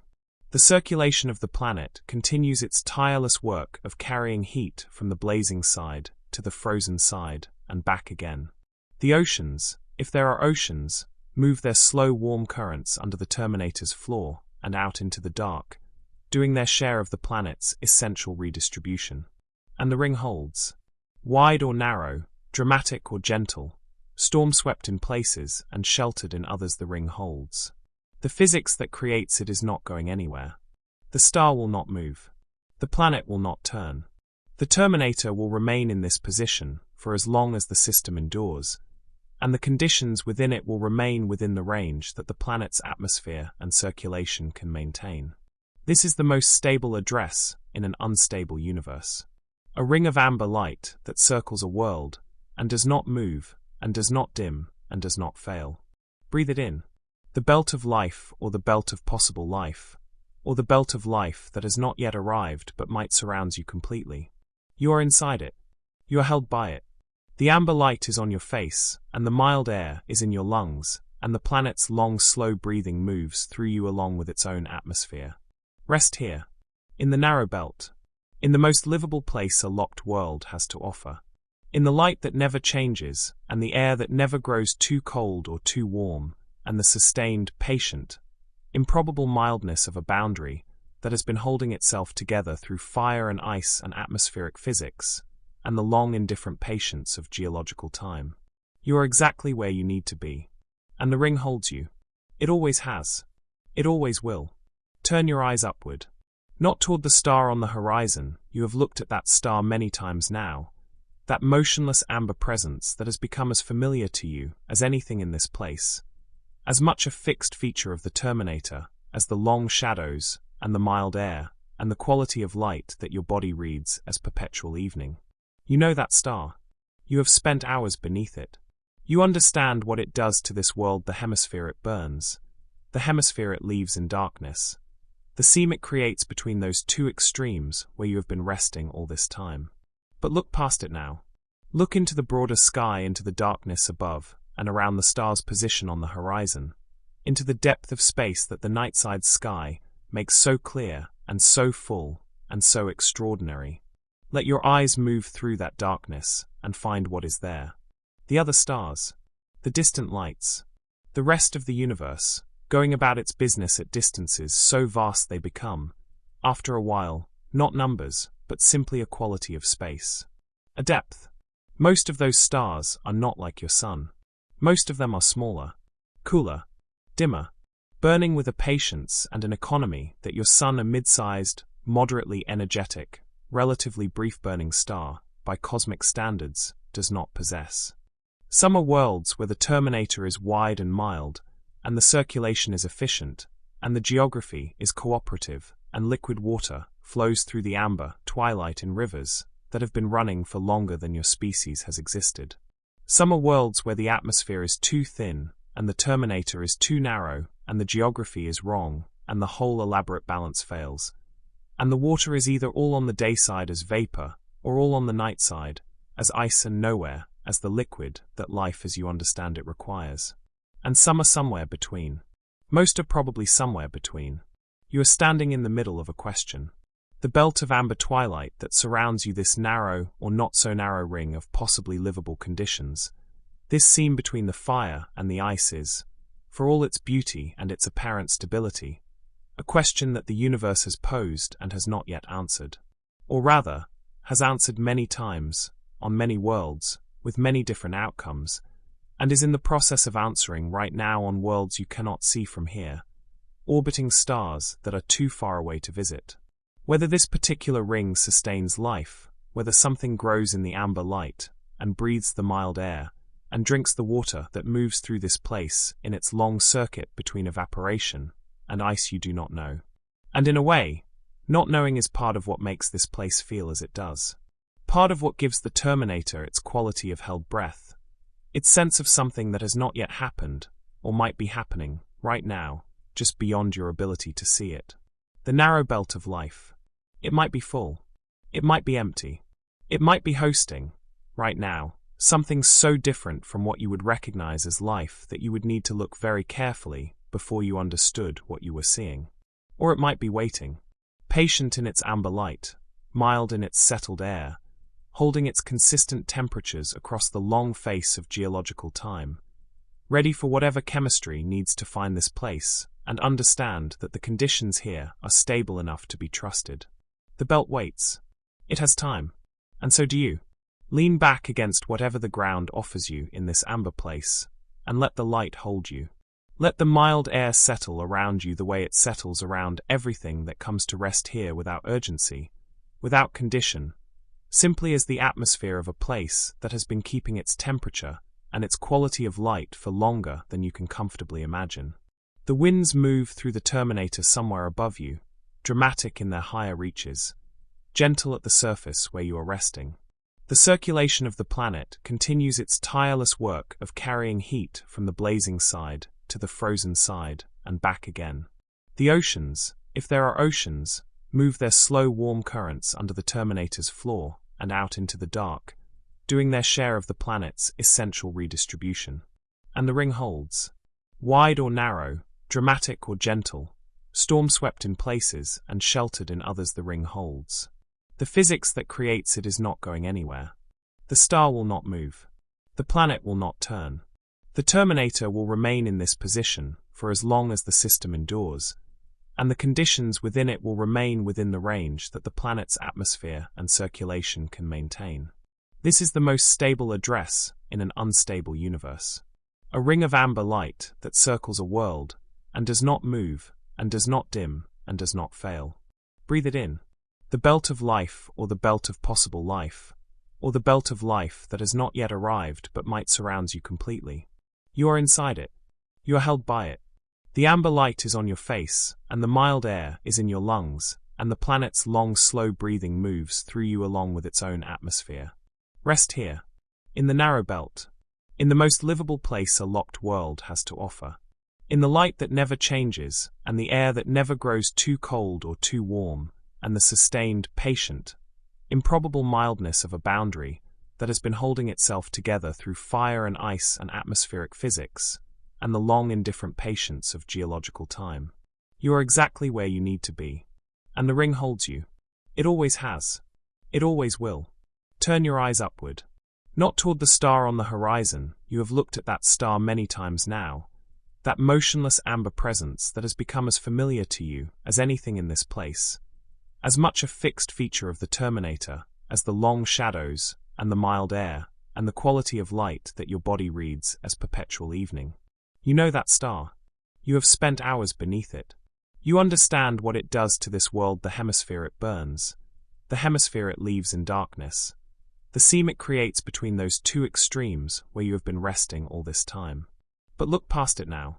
Look into the broader sky, into the darkness above and around the star's position on the horizon, into the depth of space that the nightside sky makes so clear and so full and so extraordinary.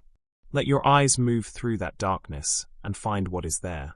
The other stars, the distant lights, the rest of the universe, going about its business at distances so vast they become, after a while, not numbers, but simply a quality of space. A depth. Most of those stars are not like your sun.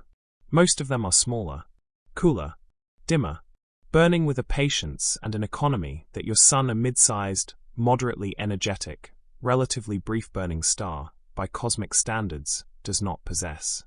Most of the stars in this galaxy are red dwarfs, and they are so common, so ubiquitous in the stellar population of the Milky Way, that if you were to count every star you could see with the naked eye, and every star hidden behind dust clouds, and every star too faint to detect without instruments, the red dwarfs would outnumber everything else combined. By a significant margin. The universe is full of small, cool, ancient, patient stars, and almost all of the eyeball worlds orbit one of them. Let the star on this world's horizon come back into focus. It is not your sun. You have known that since you arrived. The light here has a quality that is different from the light you grew up under. Warmer in its color, not the clear white blue of a sunlit day on your world, but something redder, deeper, with a warmth that is not merely temperature but color. The star that holds this world in its locked gaze is smaller than your sun, less luminous, burning cooler, with a surface temperature that produces light shifted toward the red end of the spectrum, the long, warm wavelengths rather than the short, energetic ones. A red dwarf, or something close to it, one of the many small stars that populate the lower end of the stellar mass range, burning steadily and conservatively on fuel reserves so vast that they will outlast your sun by a factor that makes the mind go quiet rather than try to process it. Your sun will burn for perhaps 10 billion years in total. A red dwarf of modest size may burn for 100 billion years. Some of the smallest may burn for 1 trillion. The universe is not yet old enough for any red dwarf to have died of old age. Every red dwarf that has ever formed is still burning. Think about what it means for a world to orbit a star like this.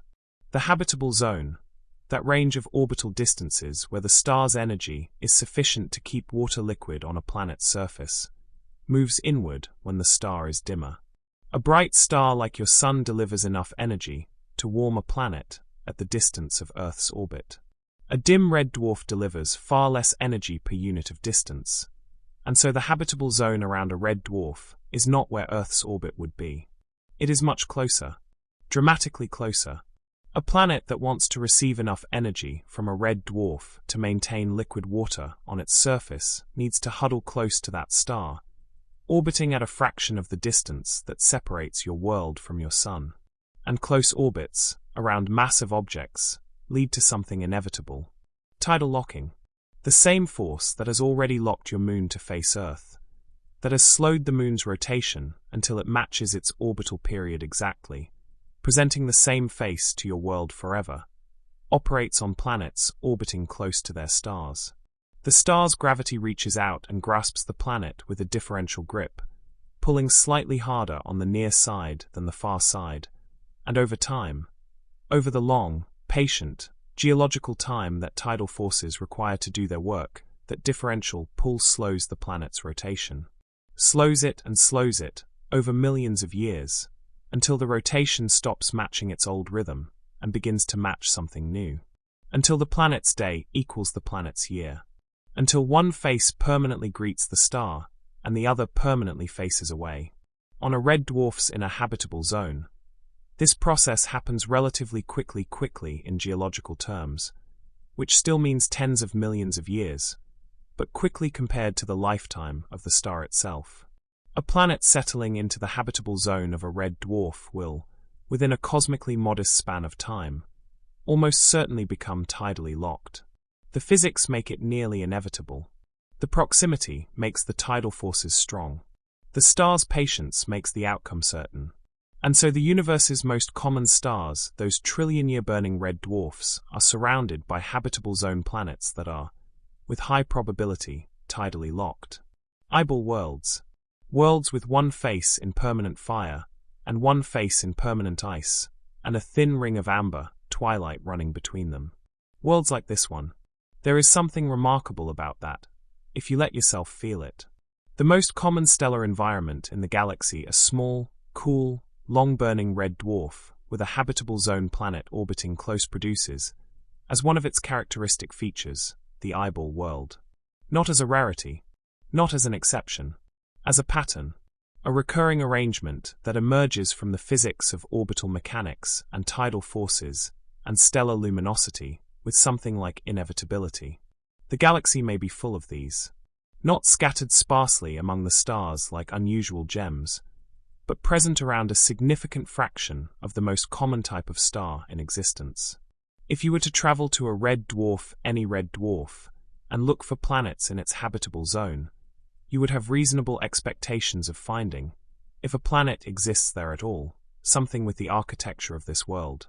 One side burning, one side frozen, a seam of amber twilight running between them. The star fixed on the horizon. The terminator holding its mild and patient conditions against the extremes on either side. This place is not exotic.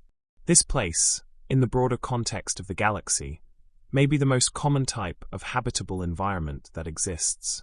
But, there is always a but, when the universe offers something that seems too convenient.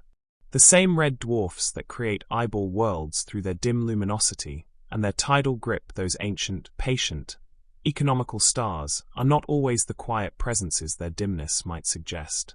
Red dwarfs are prone to something that their larger, hotter cousins produce less frequently, and with less relative violence. Flares. Stellar flares, sudden, dramatic releases of energy from the star's surface, produced when magnetic field lines in the star's atmosphere tangle and reconnect in an explosive rearrangement. Your sun produces flares. But a red dwarf's flares, relative to the star's normal output, can be extraordinary. The same magnetic activity that produces modest flares on your sun can produce, on a red dwarf, events that temporarily increase the star's energy output by enormous factors. Events that flood the surrounding space with ultraviolet radiation and X-rays and energetic particles at levels that would be deeply hostile to anything that had the misfortune of being in the way. And the planets in the red dwarf's habitable zone are very much in the way. They have to be. They orbit close enough to receive sufficient warmth to maintain liquid water. And close orbits mean that when a flare erupts, the planet is nearby, much closer than your world is to your sun, when the radiation arrives. The distance that provides the necessary warmth also provides the proximity to the danger. Feel the star on the horizon differently for a moment. Not the soft amber presence you have grown accustomed to. The patient light that holds this world in its fixed arrangement and maintains the terminator's beauty. Look at it instead as what it also is. A magnetically active body, churning with energy that occasionally finds violent release. A star that, for all its dim and economical burning, carries within its magnetic field a capacity for sudden and dramatic energetic events. On a geologically young red dwarf, or a magnetically active one, those events might be frequent, regular, part of the background condition of the planetary environment, rather than rare exceptions to a generally calm stellar behavior. And what does repeated, intense radiation do to a planet? It does what it has always done, everywhere in the universe, to atmospheres that are insufficiently protected. It strips them, slowly, on the scale of individual flares, cumulatively, on the scale of geological time. The high-energy radiation from a flare ionizes the upper atmosphere, breaks the molecular bonds that hold atmospheric gases in their stable configurations, and the solar wind that accompanies the flare sweeps some of those ionized particles away into space. A little at a time. A flare here and a flare there. Year after year, million after million, across the timescales that red dwarf planets have been orbiting their stars. The atmosphere thins, and a thinner atmosphere changes everything about this world. Remember what a thick atmosphere does. It redistributes heat. It carries warmth from the day side to the night side in the great rivers of the planet's circulation. It creates the terminator's mildness. It maintains the pressure that allows liquid water to exist on the surface rather than evaporating immediately into vacuum. It protects the surface from the very radiation that threatens to remove it. An atmosphere is not merely air. It is the mechanism by which this world manages its own habitability. It is the breathing, the circulation, the heat redistribution, the pressure maintenance, the shield against radiation, all of it, wrapped around the planet in the layer of gas that gravity has held in place against the constant pressure of the star's energy, trying to push it away. And if that layer thins, if the flares strip enough of it away over enough time, the circulation weakens. The heat redistribution becomes less efficient. The terminator's mildness begins to erode as the extremes on either side of it grow more extreme without the thick air to moderate them. Liquid water becomes harder to maintain as the pressure drops and the boiling point falls. The shield against radiation grows thinner, and the surface receives more of the very radiation that is thinning the shield, in a feedback that does not resolve in the planet's favor. A world with a stripped atmosphere is a different world entirely from the one you have been resting in. Not a world with a wide amber terminator and mild temperatures, and the possibility of liquid water flowing through the twilight ring. Something harsher. Something more exposed. Something where the fire and the ice have fewer constraints on how extreme they can become, and where the seam between them offers less shelter and less mildness than this place has offered you. But there is a but here too, because the universe is not finished with this question. Some planets have magnetic fields, generated by the motion of liquid metal in their interiors. These fields extend out into space and deflect the charged particles in the stellar wind, turning them aside before they can interact with the atmosphere, reducing the rate at which the atmosphere is stripped. Your world has such a field. It wraps around your planet and pushes aside much of what the solar wind sends toward you, and the atmosphere you breathe has been preserved in part by that invisible shield. Whether a tidally locked planet maintains a magnetic field is a complicated question.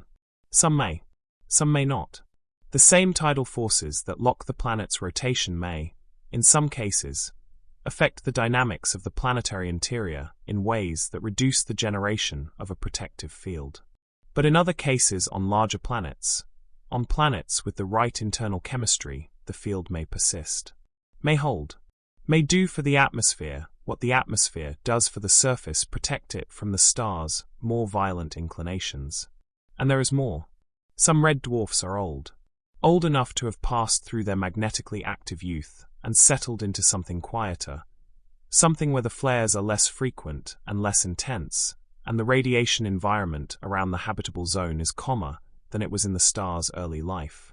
A planet that survived its star's tumultuous youth with its atmosphere intact, protected perhaps by a magnetic field, or perhaps simply by the luck of its atmospheric composition and replenishment rate, might find itself orbiting an ancient, quiet red dwarf in conditions that are, by the standards of stellar neighborhoods, remarkably peaceful.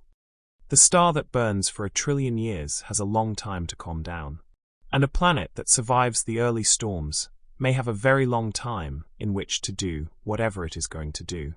Come back to the horizon. The star sits where it has always sat, low, amber, motionless, patient, neither announcing its capacity for violence nor hiding it.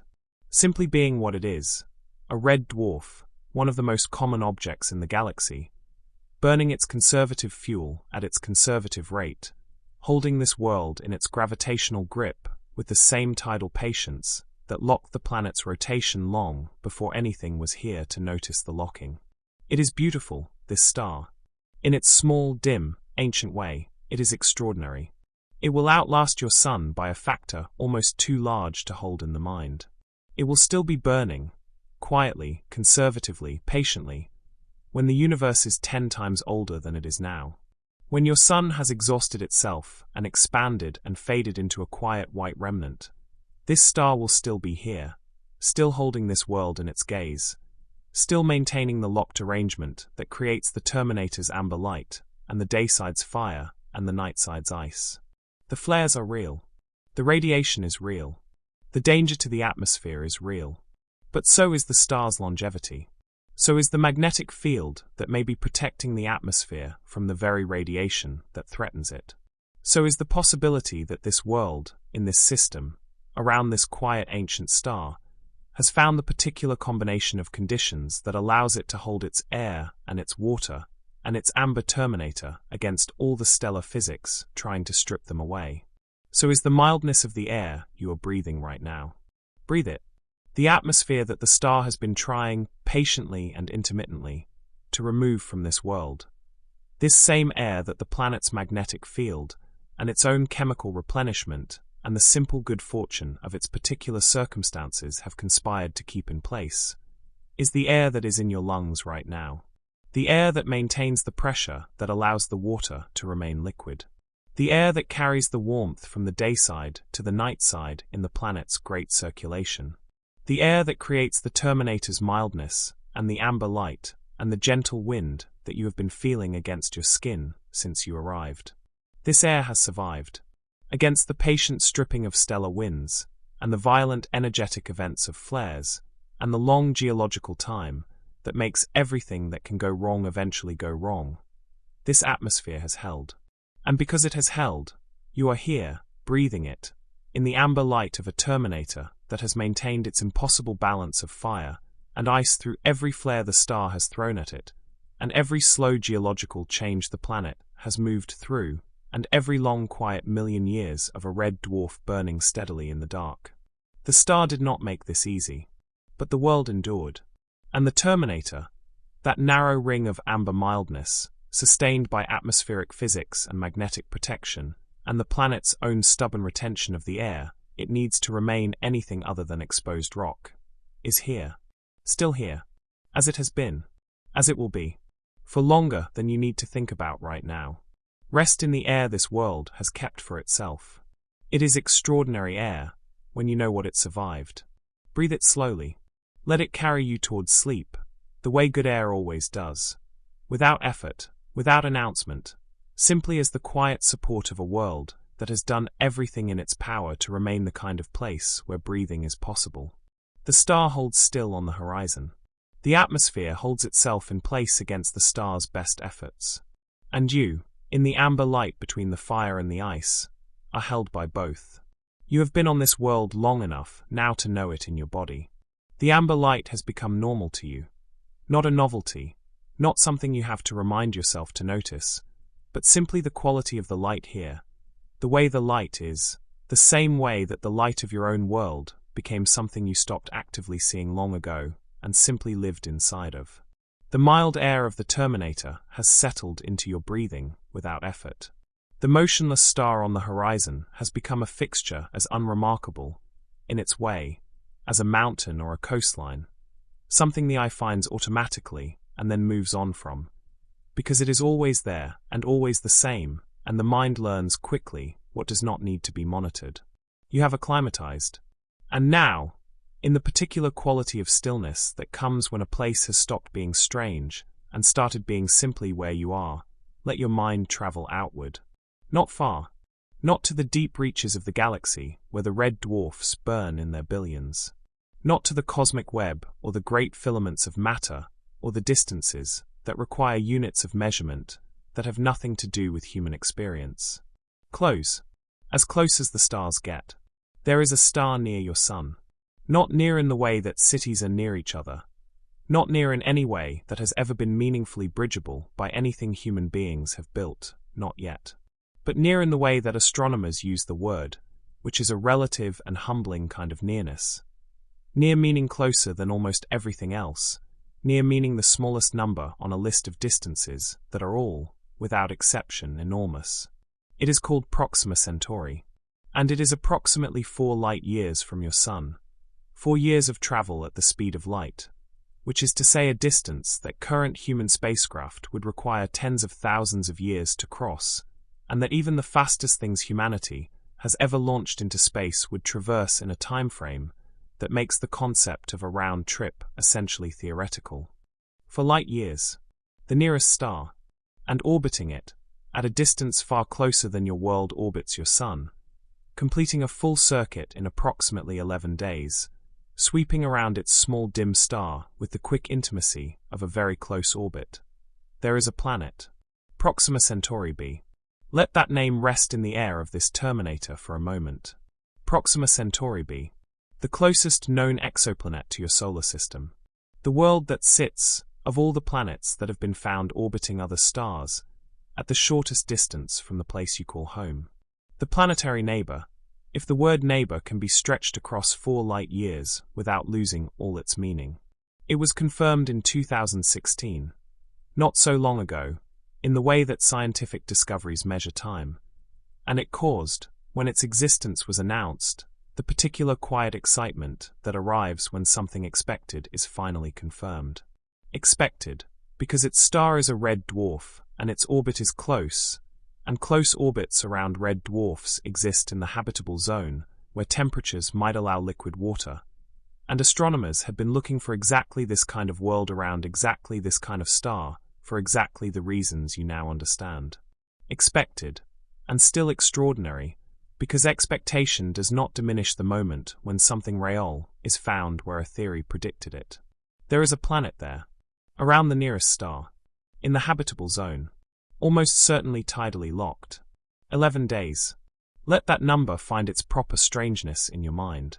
Your world takes 365 days to complete a single orbit of your sun. The rhythm of your year, the seasons, the long arc from winter through spring through summer through autumn and back to winter, unfolds over that full orbit, driven by the changing angle of your world's axis relative to the sun as the planet moves through its great circuit. Proxima b completes its year in 11 days. 11 days for a full orbit.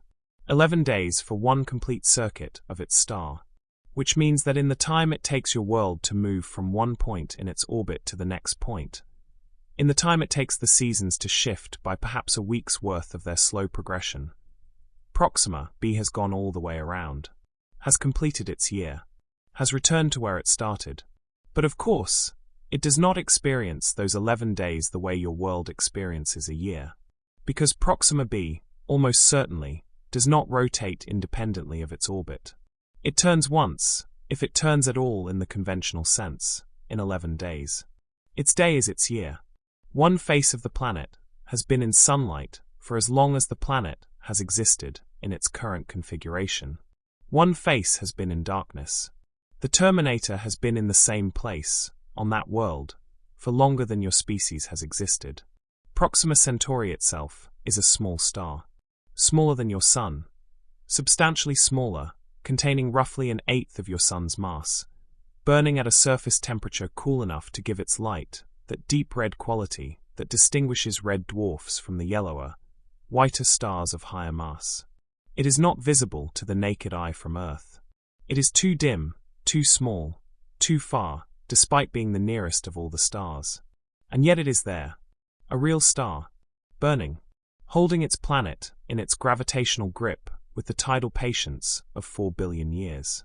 Illuminating one face of Proxima b with that dim red light. Enough warmth, at that close orbital distance, to potentially maintain liquid water on a surface with the right atmospheric conditions, and leaving the other face in permanent, lightless dark. The light on Proxima b's terminator would not be the amber light of this world. It would be redder, deeper, more toward the color of a dying coal than a sunset. The star is cooler than the star of this world, and a cooler star produces longer wavelengths. Light shifted toward the red, light that would color the terminator's sky in ways that no human eye has ever seen in natural starlight. Not the amber of this world's permanent evening. Something more crimson. Something that would make the rocks and the ground, and whatever terrain the terminator crosses, look as if they existed in a permanent deep dusk.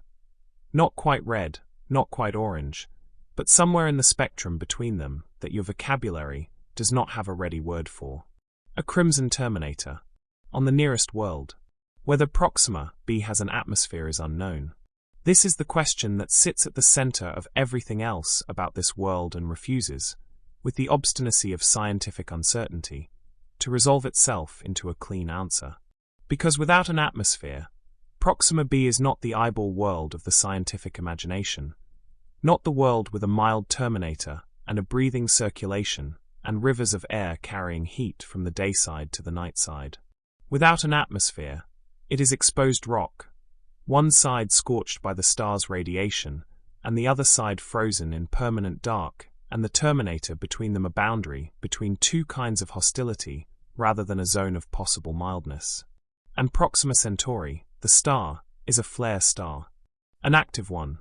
It produces flares, energetic, radiation-rich events, with a frequency and intensity that makes the radiation environment of Proxima b's orbit one of the more challenging neighborhoods in the local stellar region.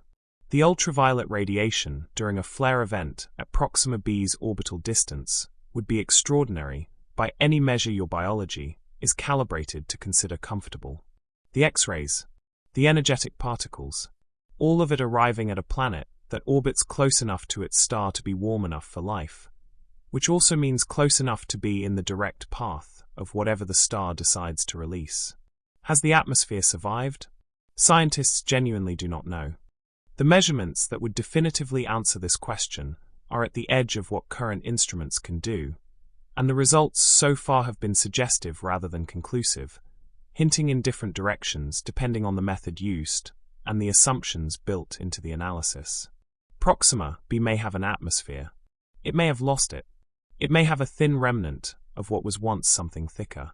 It may have been resupplied by geological outgassing that replaces what the flares strip away. The uncertainty is real. And real uncertainty, in science, is not a failure. It is the honest condition of a question that has not yet been answered.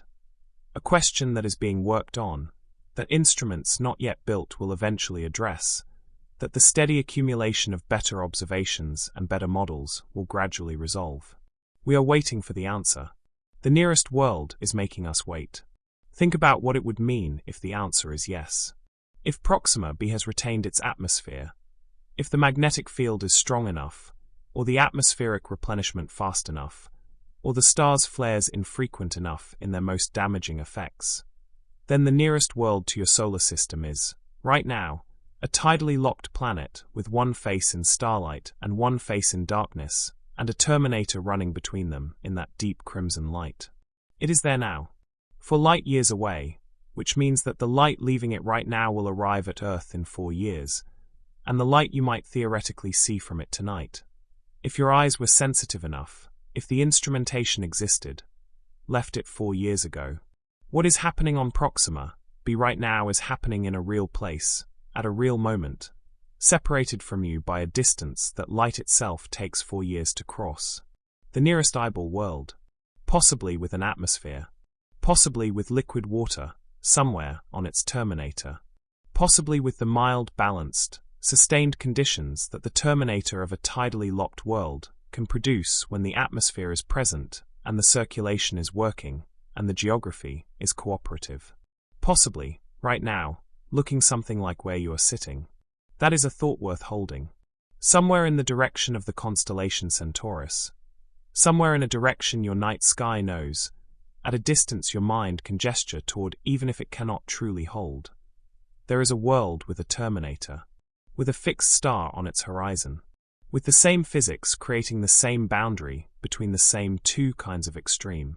With the same potential for that narrow ring of mild conditions that you have been resting in, that has been holding you in its amber, or its crimson, light this whole time. And you do not know what is there. No one does. That is perhaps the most extraordinary thing about Proxima b. Not that it exists, not that it is the nearest of the exoplanets, not even that it is probably tidally locked and may have a habitable terminator. The most extraordinary thing about it is that it is close enough to be the world we are most likely to learn the truth about, and we have not yet learned it, and the question of what is on that world, what its terminator looks like, whether its atmosphere has survived, whether liquid water moves through its crimson twilight, whether anything lives in that narrow ring, remains genuinely, completely, beautifully open. An open question at 4 light years. The nearest mystery. Scientists use Proxima b as their reference point. Their classic example, their go-to illustration of what an eyeball world is and what it might be like. When researchers model tidally locked planets, when they run simulations of terminator climates and atmospheric circulation on locked worlds and habitability calculations for red dwarf systems, Proxima b is often the world they are implicitly or explicitly describing. It is the face of the eyeball planet concept in the same way that certain places become the face of certain ideas. Not because it is necessarily the best example, but because it is the closest, the most studied, the most present in the scientific imagination. It is our eyeball world. The one we have named and measured and modeled and debated. The one whose star we have watched for flares, and whose orbital parameters we have refined, and whose atmospheric question we are still, with the best instruments our civilization has built, trying to answer. For light years away, 11 days per year, one face in starlight, one in darkness, a terminator between them in a light no human eye has ever directly seen. Rest now in the amber of this world's terminator, and let your mind hold, gently and without straining, the image of that other terminator. Crimson light on alien rock. A star fixed on a horizon at a fraction of the sky angle your sun occupies. The great slow breathing of an atmosphere. If the atmosphere is there, carrying heat from a blazing dayside out over a frozen nightside in the same tireless circulation that moves through this world around you. The same physics, the same geometry, the same narrow ring of possible mildness, maintained against the same competing extremes. The nearest world, for light years away and utterly, completely unknown in the ways that matter most. Whether it breathes, whether it holds water, whether its terminator is a place of crimson beauty and possible life, or bare irradiated rock with no air to carry the heat and no water to flow through the twilight. We are waiting to know. And in the waiting, in the real and unresolved uncertainty of a question that the nearest world has not yet answered, there is something that feels, if you let it, a little like the terminator itself. A place held between two possibilities, not yet committed to either outcome.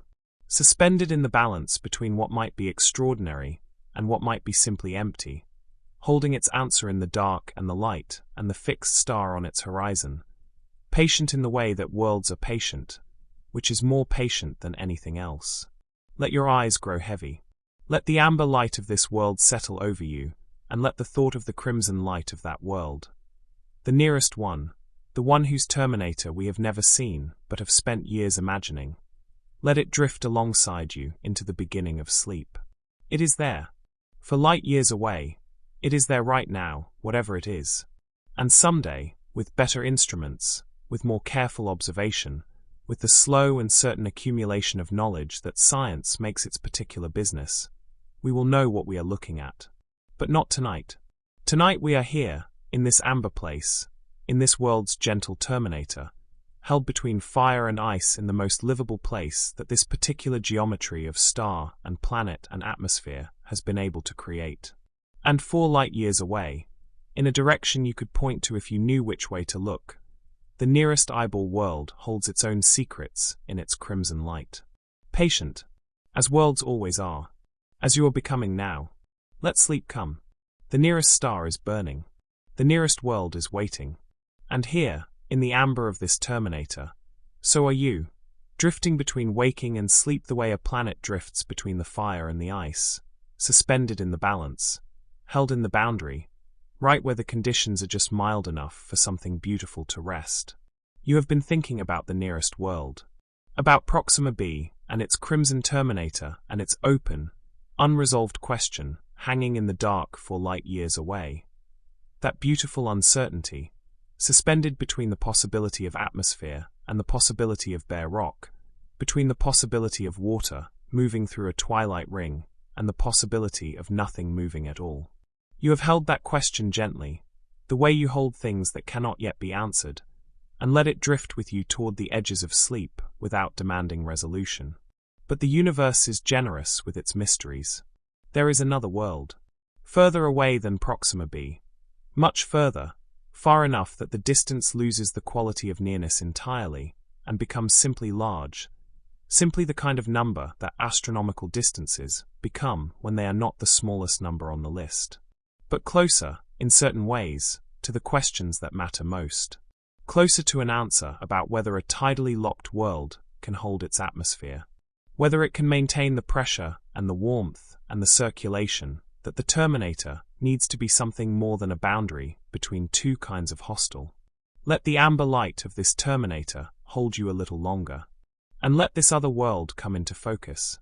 It is called LHS 1140b. Not a poetic name. Not the kind of name that carries its meaning in its sound, the way some names do, the way Proxima carries its Latin root of nearness, the way names from older astronomical traditions carry the weight of the cultures that assign them. LHS 1140b is a catalogue name, the designation of a world found by systematic survey and given the identifier that fits its place in a database rather than a word chosen to capture something of its character. But underneath the catalogue name, the world itself is remarkable. It orbits a red dwarf, as you would expect, now, for a tidally locked candidate in a habitable zone, because you understand why red dwarfs produce these worlds, and why their habitable zones lie so close to the star, and why close orbits lead, with something approaching inevitability, to the locked arrangement of one face always lit and one face always dark. The star it orbits is small and dim, as red dwarfs are. The orbit is close, as habitable zone orbits around red dwarfs must be. But the planet itself is different from Proxima b in a way that matters enormously to the question of habitability. It is larger. Super-Earth. That is the category. A planet larger than your world, but smaller than the gas giants of your outer solar system, occupying the range of sizes where a world is still rocky, still has a solid surface, still has the basic architecture of the kind of planet that surface life, as you understand it, could inhabit. But larger than Earth. More massive, with a stronger gravitational pull and a greater surface area, and, crucially, a greater capacity to hold certain things that smaller planets sometimes lose. LHS 1140b is estimated to be substantially more massive than your world. And that mass, that greater gravitational presence, changes the calculation in several important ways.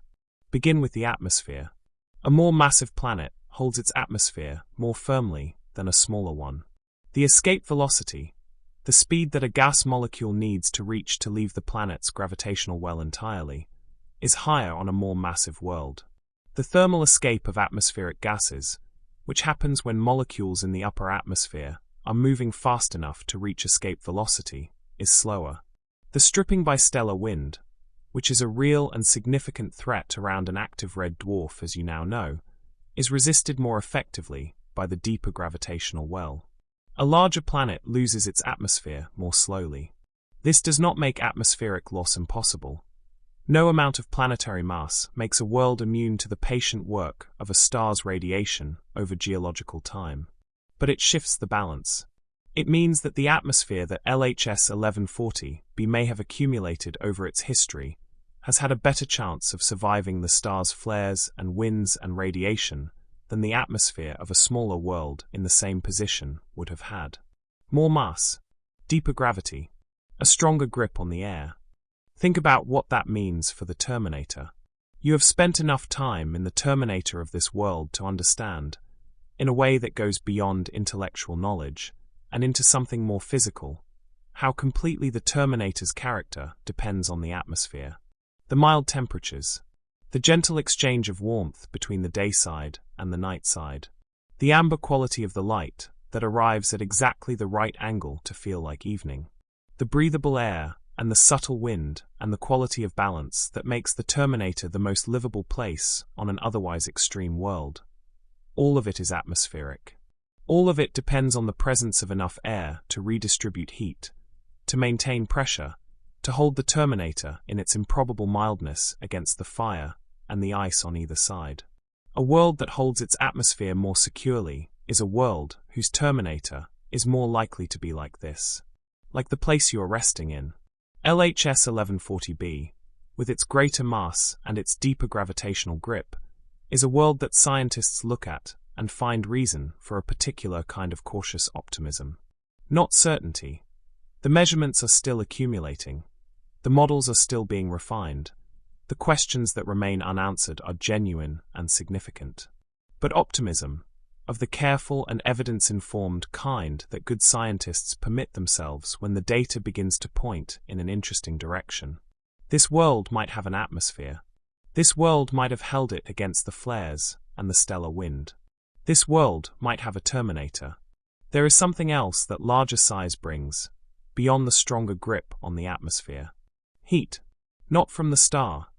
The star provides what it provides regardless of the planet's size, at a rate determined by the orbital distance and the star's luminosity. But from the planet itself.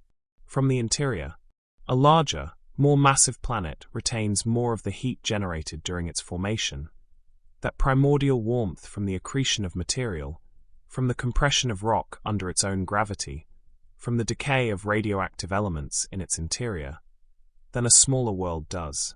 A larger planet has a greater volume relative to its surface area, and heat escapes through the surface, so a larger planet simply loses its interior heat more slowly. And interior heat drives geological activity. Volcanism, the circulation of material in the mantle, the movement of tectonic plates, if plate tectonics develops. And with geological activity comes something that a world trying to maintain a habitable atmosphere needs very much: the replenishment of atmospheric gases lost to space. On your world, volcanoes have been releasing gases into the atmosphere for billions of years. Carbon dioxide, water vapor, sulfur compounds, the gases that form and reform and recycle through your atmosphere in the great slow chemical cycles that keep your world's chemistry in a state that living things can use. Without that geological replenishment, your atmosphere would have been stripped and altered long ago into something unbreathable. On LHS 1140b, the larger interior heat reservoir suggests that geological activity may have persisted longer, or more vigorously, than on a smaller world in the same position. The volcanoes, if they exist, replenish what the star strips. The interior heat drives the resupply that compensates for the loss. A larger world, then, is not merely better at holding its atmosphere. It may be better at replacing what it loses.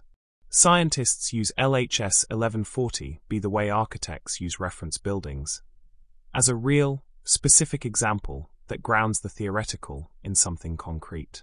When they want to understand how tidally locked worlds behave, when they want to run models of atmospheric circulation and terminator climate, and the interplay of stellar radiation and planetary gravity, LHS 1140b is one of the worlds they reach for. A real world, with measured parameters, with an estimated mass and an orbital period and a stellar environment that can be characterized and studied. Not a hypothetical. not a theoretical construct designed to illustrate a principle. A world. One that exists, that orbits a real star, that has a real surface somewhere beneath the uncertainty of what we currently know about it, and that may, the models suggest, with increasing consistency, be the kind of place where a terminator exists and functions, and maintains the conditions that the amber light of this place has been demonstrating to you all this time. The models that scientists have run on worlds like LHS 1140b suggest something that feels, if you have spent enough time in the amber light of a terminator, almost like confirmation of something you already knew from sitting in it. The terminator works. Given the right conditions, a thick enough atmosphere, a large enough planet, a star calm enough, or a magnetic field strong enough to keep the stripping manageable, the terminator of a tidally locked world maintains itself. The circulation runs. The heat redistributes. The mild temperatures hold. The narrow ring of possible life persists against the extremes on either side with a stubbornness that the physics, when the conditions are right, fully supports. LHS 1140b may be a world where the conditions are right. Imagine it. Not this terminator, this amber place, Something similar, but with its own character, its own variations on the theme that the physics of tidally locked worlds always plays in the same key. A super-Earth, larger beneath your feet than this world. The gravity pulling at you with slightly more insistence. Not dramatically, not enough to make movement difficult, but enough that you would feel it. The ground more solid, somehow, the presence of the planet more emphatic in its physical reality. The star on the horizon a red dwarf, small and dim and deep in its color, painting the terminator in shades that are redder than this world's amber, cooler in their spectral character, but no less beautiful for being different. A terminator that has held itself against the flares of an active star, helped by the gravity of a more massive world, and perhaps by the outgassing of a more geologically active interior. An atmosphere that has survived, thicker perhaps than the one around you, pressing down on the surface with more weight, holding the pressure that water needs to remain liquid with more certainty. A terminator that breathes. A ring of mild conditions wrapped around a world that is larger than your own, orbiting closer to a star dimmer than your sun, in a configuration that has no equivalent in your solar system, but that the galaxy produces, around its many red dwarfs, with something approaching regularity. And somewhere in that terminator, in that ring of crimson amber light, on a super-Earth that holds its air more firmly than smaller worlds the possibility of liquid water, of weather, of the slow, patient chemistry that, given enough time and the right conditions, and the stability of a terminator that does not shift or migrate or change its fundamental character with the seasons. The possibility of more than chemistry. We do not know. That is the honest place to stand with LHS 1140b, as it is with Proxima b, as it is with every world we have found at these distances and studied with the instruments we currently have. We do not know whether the atmosphere has survived in sufficient quantity. We do not know the composition of whatever atmosphere remains. We do not know whether water exists on its surface in liquid form. We do not know whether the terminator, if it exists, is mild or stormy, or something in between. What we know is the mass, the orbital period, the stellar environment, the basic parameters that go into the models and produce outputs that scientists read with the careful optimism of people who have learned to take their conclusions only as far as the evidence will carry them. And what the models say with this world is encouraging, not confirmatory, not final, but encouraging in the specific and meaningful way that scientific results are encouraging when they point consistently in the same direction across multiple approaches and assumptions, when the models agree with each other, even when built by different teams with different methods, when the range of plausible outcomes clusters around something that the people who study these things find genuinely interesting. LHS 1140b might be habitable. Not certainly, not provably, with current instruments, but might be in the carefully weighted, evidence-informed sense that scientists use when they want to say something true about the probability of something they cannot yet confirm. Might be. Two words that contain, if you listen to them in the amber light of a terminator, more wonder than certainty ever could. Rest now with the might be. This is where science lives, always in the space between what is known and what is suspected, between the measurement and the interpretation, between the model and the reality it is trying to approximate. And it is a good place to rest, if you can make peace with the uncertainty. Because the uncertainty is not a failure. It is the leading edge of understanding, the place where the known world is actively expanding into the unknown, pushed forward by the questions that worlds like LHS 1140b and Proxima b refuse to stop posing. The nearest eyeball world, with its open atmospheric question. The larger super-Earth, with its greater mass and its stronger hold on the air it may have retained. Two worlds. Two variations on the same theme. Two real places, orbiting real stars, with real surfaces beneath whatever atmosphere they have, or have not managed to keep surfaces that no instrument yet built has been able to see clearly enough to tell us whether the terminator is amber or crimson, or whether there is a terminator at all. Both of them out there, right now, while you rest in the amber of this imagined terminator and let the mild air of this world's perfect boundary carry you towards sleep. They are real. The physics that created them is the same physics that created this world: the tidal locking, the asymmetric heating, the atmospheric circulation, the narrow ring of possible mildness between the fire and the ice. The same forces, operating on real worlds, in real star systems, at real and measurable distances from the place you call home. Let that reality settle over you like the mild air of the terminator settles over everything that comes to rest within it. Not the abstract reality of a theoretical model or a thought experiment, but the concrete, physical reality of actual worlds orbiting actual stars, subject to the same laws of physics that govern every atom of the body you are resting in right now. LHS 1140b is there, larger than your world, orbiting closer to its star. Holding perhaps, possibly, the models suggest an atmosphere thicker than you might expect for a world in its position, maintained by the deeper gravity of a more massive planet, and replenished, perhaps, by the volcanic activity of a more geologically energetic interior. And on that world, if the atmosphere holds, a terminator. A ring of light caught between fire and ice. A boundary that breathes. A narrow belt of possible mildness, maintaining itself through the same atmospheric physics that maintains this terminator, that has been maintaining this terminator since before your species learned to wonder about other worlds. A place where something might, right now, be resting in a larger world's version of this same amber calm.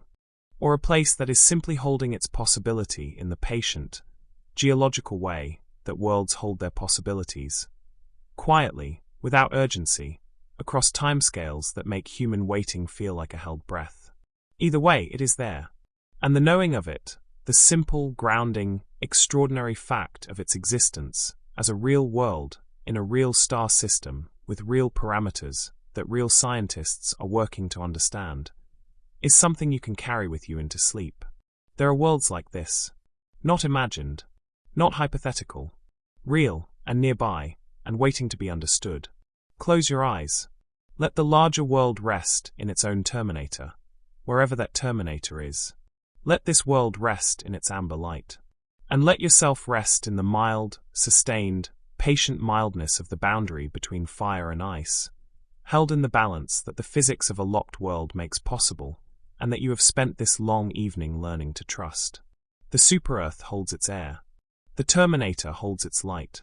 And the light holds you. There is a particular kind of longing that comes with knowing something exists and being unable to reach it. You have felt versions of it before, perhaps.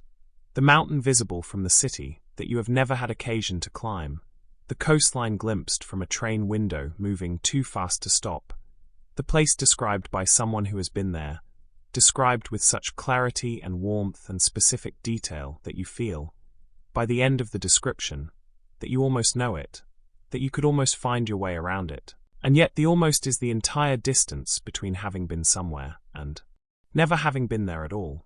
The exoplanets live at the far end of that longing. Not the mountain. Not the coastline.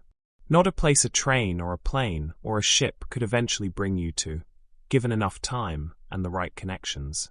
These worlds are separated from you by distances that redefine the concept of far. Distances that light itself, the fastest thing in the universe, takes years and decades to cross.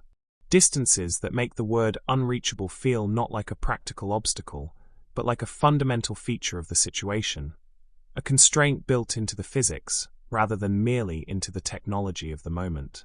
We cannot go there. Not yet. Not in any lifetime that has yet been lived. Not with any spacecraft that has yet been built. The nearest eyeball world is 4 light-years away, and even the most optimistic projections for human interstellar travel place the first such journeys in a future so distant from the present that imagining it requires the same kind of patient, long thinking that imagining the far future of the universe requires. We cannot go, but we can look. And looking, it turns out, is more powerful than it first seems. Think about what it means to study something by its light alone. You do this constantly, in your daily life, without thinking of it as a sophisticated act of remote sensing. You see a fire from across a field, and you know it is hot. You see the color of someone's face, and you understand something about their health or their mood. You see the quality of light coming through a window, and you know whether it is morning or afternoon, whether clouds have moved in, whether rain is coming. You read the world through the light it sends you, and you have been doing it so automatically for so long that it does not feel like science. It feels like seeing. But it is science. It always has been. The connection between the light that reaches your eyes and the reality that produced it is a physical relationship, governed by the same laws that govern everything else in the universe, consistent and reliable and readable by anyone who understands the language. Astronomers read that language. They have spent generations developing the tools and the techniques and the theoretical frameworks that allow them to take the light arriving from an object impossibly far away and extract from it, with extraordinary precision, information about what that object is, and what it is doing, and what it is made of. The light tells them things. The light, if you know how to listen to it, tells them almost everything. Begin with heat. Every object that has warmth radiates that warmth outward as infrared light. Light at wavelengths longer than what your eyes can see, but real light nonetheless, carrying real information about the temperature of the thing that emitted it. Your body radiates infrared. The rocks of this terminator radiate infrared. The day side of a tidally locked world, baking under its stars' uninterrupted attention, radiates an enormous amount of infrared, the accumulated heat of a hemisphere that has been absorbing stellar energy for geological time, pouring the energy back outward into space as a constant thermal glow. And the night side radiates too. Cooler, dimmer, but radiating, because even the frozen dark of the hemisphere that never sees the star has some warmth to it, some residual heat carried there by the atmospheric and oceanic circulation, some internal heat bleeding up through the rock from the planetary interior. The night side is cold, but it is not at absolute zero, and the difference between what it emits and what absolute zero would emit is a signal that sensitive instruments can detect. Now imagine measuring that infrared emission as the planet orbits its star. The planet is tidally locked, so its orientation does not change. The same face always toward the star, the same face always away. But as the planet moves through its orbit, the geometry between the planet and the distant observer changes. Sometimes the observer is looking at the day side, receiving the bright infrared emission of the heated hemisphere. Sometimes the observer is looking at the night side, receiving the dimmer, cooler emission of the dark hemisphere. And sometimes the planet passes between the observer and the star, or behind the star, and those moments of blocking and revealing produce their own signals that can be extracted from the data.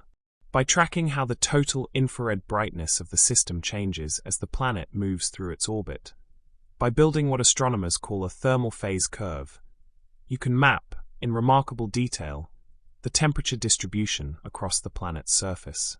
You can see where the heat is concentrated. You can see whether the day side's heat is moving toward the night side or staying put. You can detect whether the atmospheric circulation is doing its work, carrying warmth around the planet, or whether the planet's surface is simply a static record of the star's energy, hot where the star shines and cold where it does not. The heat map of a world, extracted from light arriving at a telescope millions of miles away. And then the spectra. This is where the light becomes something almost like language. When light passes through a gas, different molecules absorb different wavelengths. Not randomly, with extraordinary specificity, each molecule absorbing precisely the wavelengths that match the energy transitions its electrons or its chemical bonds can undergo. Oxygen absorbs here. Water vapor absorbs there. Carbon dioxide leaves its signature at these wavelengths. Methane, ozone, nitrogen compounds. All of them have fingerprints in the spectrum of light that has passed through them, precise and reliable, and in principle identifiable by anyone with an instrument sensitive enough to resolve them. The atmosphere of a planet does this.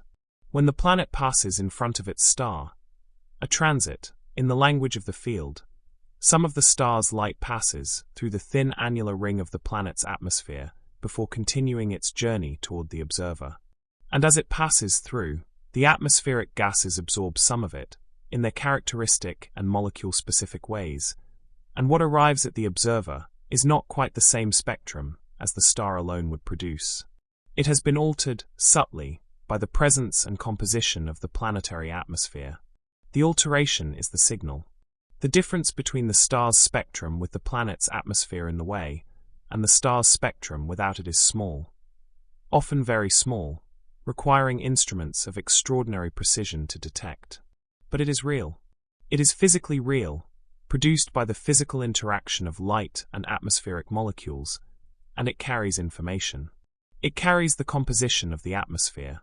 If there is water vapor in the Terminator's air, in the mild ring of breathable atmosphere that you have been sitting in all this long evening, that water vapor leaves its mark on the spectrum of the star's light passing through it. If there is carbon dioxide, there is a carbon dioxide signature. If there is oxygen, or methane, or any of the gases that might indicate not merely an atmosphere, but an atmosphere actively maintained by geological or biological processes, those gases announce themselves, in their precise and molecule-specific way, to any instrument patient and sensitive enough to read the announcement that we can read atmospheres across light years. Not perfectly. Not yet. Not with the precision that future instruments will achieve. But the principle is established, the technique is real, and the results already obtained, for worlds much larger than these small rocky exoplanets, for gas giants whose atmospheric signals are easier to detect, have validated the approach in ways that make its application to smaller, rockier, terminator-bearing worlds a matter of instrument development rather than conceptual uncertainty. And the reflected light. This is perhaps the most intimate of the signals. The light that has actually touched the planet's surface, that has arrived from the star and encountered the terrain and the oceans and the ice and the clouds and been sent back outward, carrying in its altered spectrum the information about what it bounced off of. Oceans reflect light differently than rock. Ice reflects differently than open water. Dramatically differently, ice being among the most reflective surfaces in nature, while open ocean absorbs far more of the light that hits it. Clouds reflect in their own way. Vegetation, if it exists, carries the extraordinary signature of chlorophyll, a particular pattern of light absorption and reflection that has become so characteristic of biological pigmentation on your world that astronomers have given it a name, the vegetation red edge, and are actively designing the next generation of instruments to look for it on the surfaces of distant planets. What the planet's surface is made of, how much of it is covered in water, how much in ice, how much in bare rock, whether anything green or its alien equivalent grows in the amber light of the Terminator, is encoded in the reflected light that the planet sends back outward into space, that we cannot photograph these worlds with any current instrument. They are too far, too small, too close to the overwhelming brightness of their stars. A planet in a star's habitable zone is like a firefly flying next to a searchlight, its own faint glow almost impossible to separate from the blazing brilliance surrounding it. But photograph is not the only way to know something. The spectrum of the reflected light can be measured even when the individual pixels of an image cannot be resolved. The total brightness can be tracked as the planet moves. The wavelengths can be passed. And from these measurements, these indirect, patient, painstaking measurements of light that has traveled years to reach the instrument. The surface of the world can be inferred. Not seen exactly. Inferred. Reconstructed. Built up from signals into something that, while not a photograph, is a genuine scientific characterization of a real place. Think about the patience this requires. Not only the patience of the scientists, though that is extraordinary, the years of instrument development and observation campaigns and data analysis that go into each result.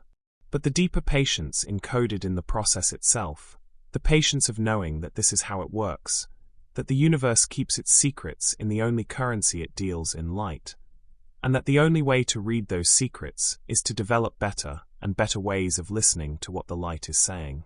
Every generation of telescope has revealed things the previous generation could not see. Your world has gone, within a few human lifetimes, from not knowing that other planets existed around other stars to having confirmed thousands of them, characterized hundreds, found atmospheric signals in dozens. The rate of discovery is not slowing. The instruments being designed and built right now, space telescopes of unprecedented size and sensitivity, interferometric arrays that combine the light from multiple separated instruments to achieve the effective resolution of a telescope far larger than any single structure, will bring into focus details about exoplanet atmospheres and surfaces that current instruments can only gesture toward. The future of this field is not taking better photographs. It is reading the light more deeply.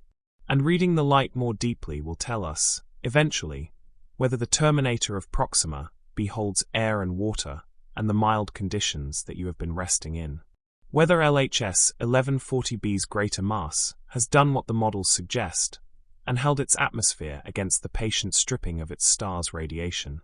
Whether the infrared phase curves of these worlds show the signature of atmospheric heat redistribution, that telltale sign that something is moving the warmth from the blazing side to the frozen side, that the planet is breathing, that the terminator is functioning as a terminator rather than simply as the boundary between two uninhabitable extremes.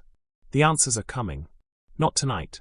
Not soon, in the way that soon usually means, but in the patient scientific sense, with the instruments that are being funded and designed and launched and calibrated.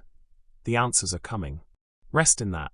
In the amber light of this world's terminator, in the mild air that the atmospheric circulation has worked so hard to deliver here, rest in the knowledge that somewhere, at a distance light takes years to cross, instruments are pointed at real worlds, gathering photons that left those worlds years ago, passing spectra for the molecular signatures of atmospheres, tracking infrared brightness as planets move through their orbits, watching for the temperature signatures of heat redistribution, looking for the signs of circulation and water, and the particular balance of conditions that you have spent this long evening learning to recognize as the character of a livable terminator.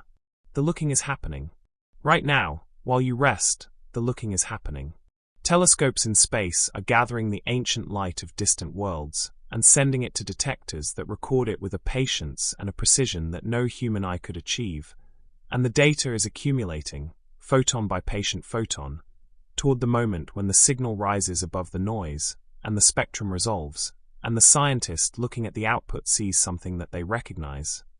A fingerprint, a signature, a pattern in the light that says water, that says atmosphere, that says heat, is moving around this world in the way that heat moves when something is making it move. The universe has been sending its light outward since these worlds formed. We have only recently learned to read it. And the reading, once it begins in earnest, will not stop. Let your breathing slow now. Let the light of this terminator, this amber that has held you all evening, that has been demonstrating, in its patient and physical way, exactly what the infrared signatures and the spectral fingerprints and the reflected light signals of a functioning terminator look like from the inside. Let it carry you. You have been inside the thing that astronomers are trying to read from the outside. You have felt the mild air that the atmospheric circulation delivers here, the air whose composition would announce itself in the spectrum of a star's light passing through it. You have experienced the temperature of this place. Neither dayside fire nor nightside ice, that a thermal phase curve would record as the planet's warmth flowing from one hemisphere toward the other. You have rested on a surface whose character, rocky, perhaps icy in places, perhaps touched by water, would shape the reflected light that any distant observer trying to understand this world would spend years attempting to pass. You are the measurement. You are what the instruments are trying to describe. And the description, the spectrum, the phase curve, the reflected light signature, would be a true one. Because this place is real, in the sense that it is built from real physics and real astronomy, and the genuine, painstaking scientific understanding of how these worlds work. What you are resting in is not fantasy.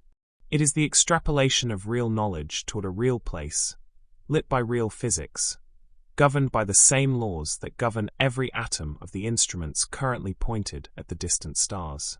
The light of this terminator, if it could reach an astronomer's telescope, would tell them the truth. It always does. Light always tells the truth about the thing that made it. Close your eyes now. Let the amber fade from your sight while it stays in the air around you. Still there, still real. The same light that has been here since long before you arrived, and will continue long after you drift into sleep. Somewhere, across distances that light takes years to cross, real instruments are reading real light from real worlds. The data is accumulating. The spectra are being passed. The phase curves are being fitted to models that are getting better every year, every observation campaign, every new instrument launched into the cold and patient dark above your world's atmosphere. The answers are in the light. They have always been in the light. We are learning, with increasing skill and increasing instrument sensitivity, and the slow, steady accumulation of scientific understanding, that is one of the most extraordinary things your species has ever done, to read them. And one morning, not yet, but one morning someone will look at a spectrum, or a phase curve, or a reflected light measurement, and they will see something unmistakable. Something that makes them sit very still for a moment before they call anyone. Something that, when they have checked it again and ruled out every other explanation, and the checking always comes back the same way, means that the light arriving from that distant terminator is telling them something they have been preparing to hear for a very long time. That the atmosphere is there. That the water is there. That the terminator is mild and functioning and real, holding its amber balance between the fire and the ice of a world orbiting a small, patient, ancient star. Maybe, perhaps, the light will say what the light will say. And until then, until the instruments gather enough photons, and the scientists read them clearly enough to know there is the amber of this terminator, holding you in the mildness it has been holding everything that comes to rest here, patient as physics, gentle as the long light of a star that has not moved since this world began. Let the light hold you. Let the distance rest. Let the looking continue, far away, while you grow still. The answers are coming. In the light. They're already on their way. You have rested a long time now in this idea of the terminator, this narrow, amber, permanent twilight, gentle in its mildness, patient in its balance, holding you in the soft compromise between a hemisphere of fire and a hemisphere of ice. It has felt, across these long hours, like a place you could trust. A place with a single character. A place whose nature you have come to know the way you know a friend's voice, recognizable and consistent and reliably itself. But let the picture loosen a little now.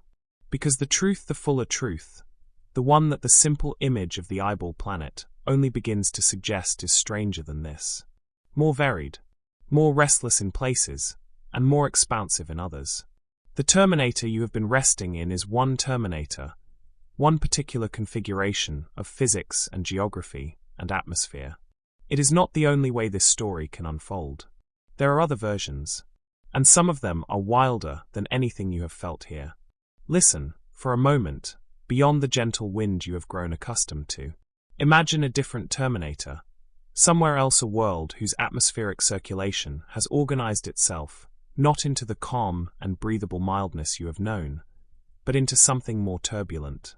Picture cloud bands that do not drift loosely across the sky in the unhurried way you might expect, but that have locked themselves into permanent positions, vast, continuous bands of clouds circling the entire planet at fixed latitudes, anchored by the same atmospheric dynamics that, on a different world with different proportions, might have produced something gentler.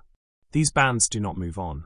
They do not dissipate and reform the way clouds do on a turning world, responding to a constantly shifting balance of heat and moisture and pressure.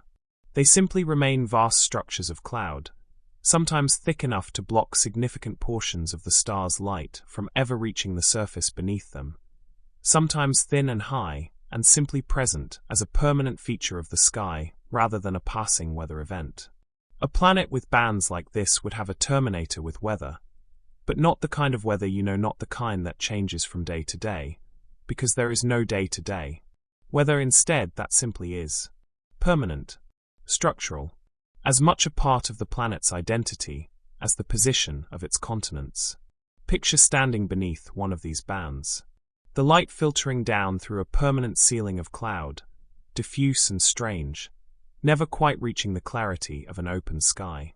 The temperature different from what you have known here, perhaps cooler, shaded from the direct angle of the star, by a cover that has not parted in longer than the concept of memory could track. A terminator defined not by amber clarity, but by a permanent atmospheric haze. Its own kind of beautiful, its own kind of strange. This, too, is an eyeball world. Just not this one.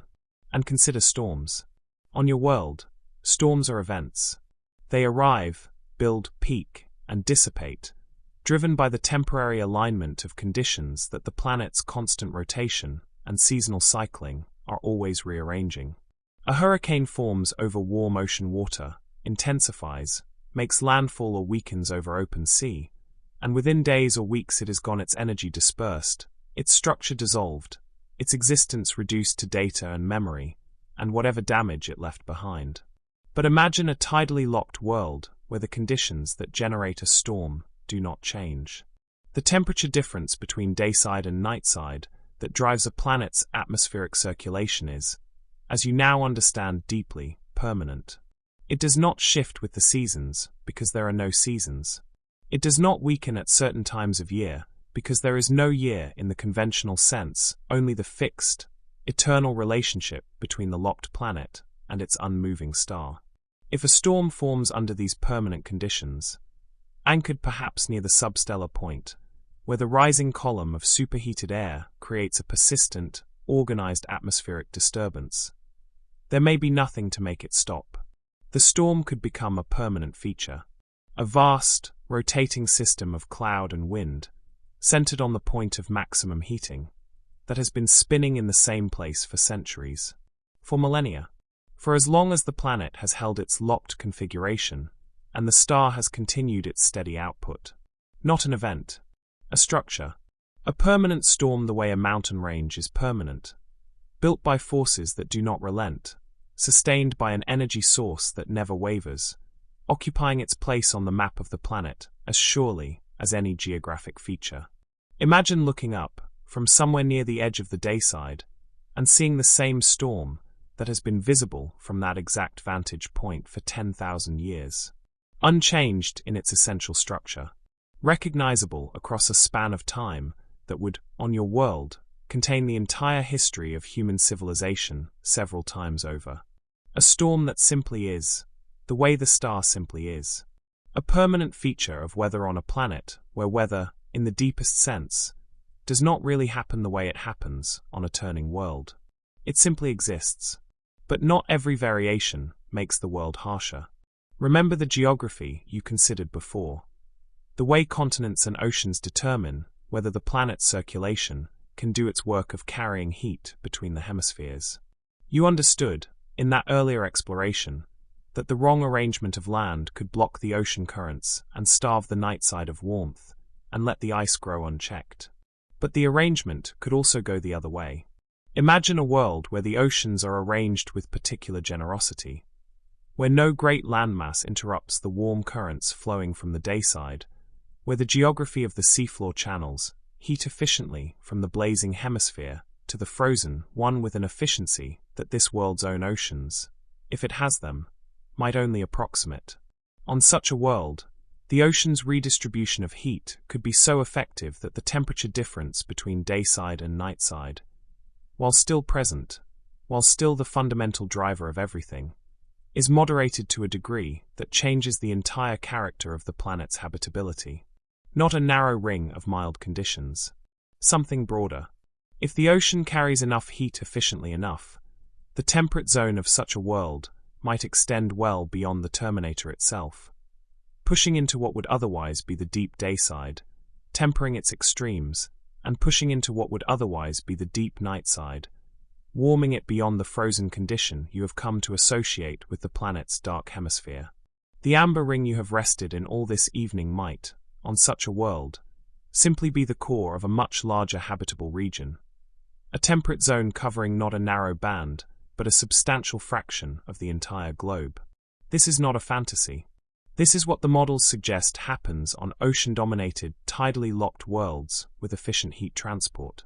Worlds with deep, uninterrupted oceans and thick atmospheres may turn out to have habitability that looks far less like a thin eyeball iris and far more like a planet with a genuinely broad, livable surface, diminished at the very center of the dayside, diminished at the very center of the nightside, but otherwise temperate across a surprising portion of its area. The eyeball image, in such a case, barely applies. It would be a different kind of world entirely. Still tidally locked. Still asymmetric in its heating. But so well moderated by its ocean's circulation that the narrow ring you have been picturing this whole time would expand into something far more generous. A world less defined by its extremes and more defined by the broad, breathing temperance that an efficient ocean can provide. This is the truth that sits underneath everything you have learned tonight. The eyeball planet, the simple, elegant image of a hot pupil and a cool iris and a frozen white sclera, the picture that gave this whole concept its name and its intuitive clarity, is a model. A useful one. A first approximation, built to help the mind grasp the basic physics of what happens when a world stops turning relative to its star. But it is a simplification.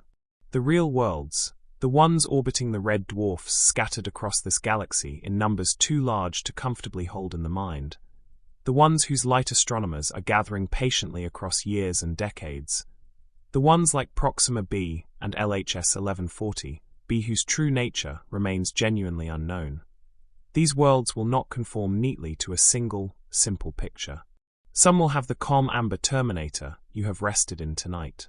Some will have permanent cloud bands and centuries-old storms, and a terminator defined by turbulence rather than tranquility. Some will have oceans so efficient at redistributing heat that the narrow ring expands into a broad, temperate world that barely resembles an eyeball at all. Some will have none of these gentler features. Atmospheres too thin, oceans non-existent, geography hostile to circulation, extremes so severe that no terminator, however positioned, offers genuine refuge. The variety is the truth. Not a single eyeball planet, repeated identically across the galaxy wherever a rocky world finds itself locked to a red dwarf. A whole spectrum of possible worlds, each shaped by its own particular combination of mass and atmosphere and ocean and geography and stellar behavior, each one a unique answer to the same underlying physical question. What happens when a planet stops turning and faces its star forever? There is no single answer. There are billions of them, waiting in the dark, around billions of patient red dwarfs, each one its own variation on a theme that the universe seems to enjoy returning to again and again. And perhaps that is the most beautiful thing you can take from this long evening. Not the simple, clean image of the eyeball, though that image gave you somewhere to begin, gave you a shape to hold while you learned the physics underneath it. But the recognition that grew slowly across these hours, segment by segment, as the picture became more textured and more complicated and more alive with possibility. These worlds are not simple. They are not uniform. They are as varied and as strange, and as individually shaped by their own particular histories as the worlds of your own solar system are varied. Your scorched Mercury, your veiled and furnace-hot Venus, your blue and breathing Earth, your rust-red Mars, each one a different answer to the question of what a rocky planet becomes when it forms at a particular distance from a particular star. The tidally locked worlds of the red dwarfs are just as varied. Some calm, some turbulent, some narrow in their habitability, and some surprisingly broad. some with permanent storms standing like monuments against the sky, and some with gentle, breathable circulation that has found a balance so complete it barely resembles the violence of its origins. You have rested, tonight, in just one of them. One particular configuration of physics and geography that happened to produce this amber light, this mild air, this gentle and trustworthy terminator that has held you so completely across these long hours of imagined travel. It is real, in the sense that the physics is real, in the sense that worlds like this likely exist somewhere among the uncountable habitable zone planets orbiting the galaxy's red dwarfs. But it is only one possibility among many. And somewhere out there, in the patient dark, all the other possibilities are waiting too. The storm-racked worlds, and the cloud-banded worlds, and the broad temperate worlds, and the harsh, atmosphere-stripped worlds where no terminator offers any comfort at all. The universe is larger than any single image can hold. Let your breathing slow now, here, in this particular and gentle version of the story. You do not need to imagine the storms tonight. You do not need to feel the turbulence of the cloud-banded worlds, or the centuries-long permanence of a hurricane anchored beneath an alien sun. Those are real possibilities, worth knowing, worth holding somewhere in your understanding of how varied and strange these worlds can be. But they are not where you are resting. You are here, in the amber light, in the mild, breathable air, in the narrow ring of permanent twilight that has been holding its careful, hard-won balance between fire and ice for as long as this particular world has existed in its locked configuration. This terminator is calm. This is the version of the eyeball planet that found its equilibrium and kept it. Atmosphere thick enough, geography cooperative enough, star calm enough, everything arranged in just the right proportions to produce this gentle and sustained twilight rather than the wilder alternatives that physics also makes possible. You were fortunate, in the logic of this long-imagined journey, to land here. In the calm version.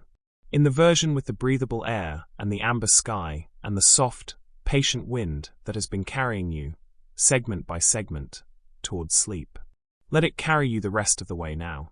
The storms are elsewhere, on other worlds, around other stars, doing whatever storms that never end have learned to do across the centuries of their permanence. The cloud bands are elsewhere, circling some other planet in their fixed and ancient positions. The broader, ocean-moderated worlds are elsewhere too, with their gentler and more expansive temperate zones, holding whatever life might have found a home in their wider habitability. And here, in this place, in this particular and fortunate configuration of physics, the amber light holds steady. The mild air moves gently. The star sits motionless on the horizon, exactly where it has always been, exactly where it will always be. This is your terminator. The calm one. The one that found its balance. Rest in it now, completely, and let the strangeness of all the other possible worlds simply exist somewhere else in the dark, real, and varied, and waiting for their own light to be read by their own patient instruments, while you here, finally let go. The amber light will still be here when you wake. It always is. Sleep now. Let everything grow quiet now. The questions can rest. The instruments, far away, can keep gathering their patient light without you needing to follow every photon to its conclusion. The storms on the other worlds can keep spinning in their centuries-long permanence. The cloud bands can keep circling their distant planets. The broad ocean-moderated worlds can keep holding their wider warmth. All of it real, all of it happening somewhere in the vast dark, none of it asking anything more of you tonight. You are here, in the one terminator you have come to know, in the amber light that has held you since you first arrived, disoriented, standing beneath a star that refused to move. You know this place now. You know its quiet logic. You know why the star is fixed, and why the day side burns, and why the night side has frozen into something ancient and complete, and why this narrow ring between them has become, of all the strange geography this planet offers, the one place where everything finds its balance. Let the whole shape of it settle over you one final time. Somewhere in this galaxy, and not rarely, not as some uncommon exception, but commonly, abundantly, around the small, dim, patient stars that outnumber all the others. There are worlds like this. Worlds where the sun never moves. Picture it from far above, one last time. Not with the urgency of discovery this time, not with the need to understand or measure or explain. Just picture it, the way you might look at a photograph of somewhere you love before you put it away and close your eyes. A small star, red and dim and ancient, burning at the slow, conservative rate that will let it outlast almost everything else in the universe. A planet close beside it. Close enough for warmth, close enough for the tidal grip that long ago stopped its turning. One face of that planet held forever toward the star, drinking in light that has nowhere else to go, accumulating heat across geological ages until the ground itself remembers nothing but brightness. The oceans there, if oceans reach that far, have surrendered to vapor, lifted skyward, swept into the great rivers of moving air, carried away from the blazing center towards somewhere it can become something else. And the other face, forever turned from the light. An ocean frozen into ice so old it has forgotten what flowing felt like. A darkness so complete and so undisturbed that the only motion is the slow, imperceptible creep of glaciers settling deeper into themselves, and the wind arriving from the warm side, carrying just enough heat to keep the deepest cold from becoming absolute. Boiling on one side, frozen on the other. A planet divided as completely as a planet can be divided, holding within itself two entire conditions of existence that have nothing in common and never will. And between them, exactly between them, following the perfect geometric line that marks equal distance from both extremes, the horizon that never changes. No sunrise there. There has never been a sunrise. Sunrise is a word built for worlds that turn, worlds where light arrives gradually each morning as a promise and a beginning, and there is no morning here to bring it. No sunset, either. No fading light, no golden hour stretching toward its inevitable end, no darkness following behind to close the day. There is no day, in the way you have always understood the word. There is only this. One horizon, one position of the star, one quality of light, held forever at the angle where it has always sat, neither rising nor falling. Simply present the way the ground is present, the way gravity is present, the way the most fundamental facts of a place are simply present without needing to announce themselves or change. A thin band of twilight, wrapping the entire planet in a single unbroken ring. You have walked through it. You have rested in it. You know now what it feels like to stand at the exact center of two impossible extremes and find, instead of catastrophe, a kind of peace, mild air, gentle wind, a temperature that asks nothing extreme of anything that comes to exist within it. And perhaps, somewhere, on some such world, in some such ring of permanent amber evening, life found a way. Not life as you would recognize it, necessarily. Not life shaped by sunrise and sunset, by seasons and years, by the rhythms that have written themselves so deeply into every living thing on your own world that you can hardly imagine biology without them. Something different. Something built instead around the rhythms this place actually offers. The warm wind and the cool wind trading places in their endless circulation. The slow drift of weather along the twilight ring. The permanent and unchanging quality of a light that never asks anything to wake or sleep, because nothing here was ever asleep to begin with. Something that learned to live inside an evening that never ends. Something that found, in the long stability of this place, no ice ages, no droughts brought by a failing season, no winter to survive and no spring to celebrate, only this same mild and patient consistency, repeating itself across more time than your civilization has existed to measure. Something that found in all of that consistency not limitation, but room. Room to become something elaborate.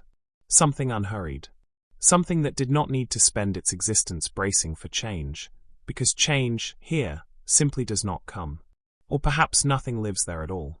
Perhaps the ring is empty, beautiful and mild and perfectly balanced and entirely uninhabited, a stretch of twilight circling a silent world, waiting in its patient way for a chemistry that has not yet arrived, or that arrived once and did not take hold, or that simply never had the chance.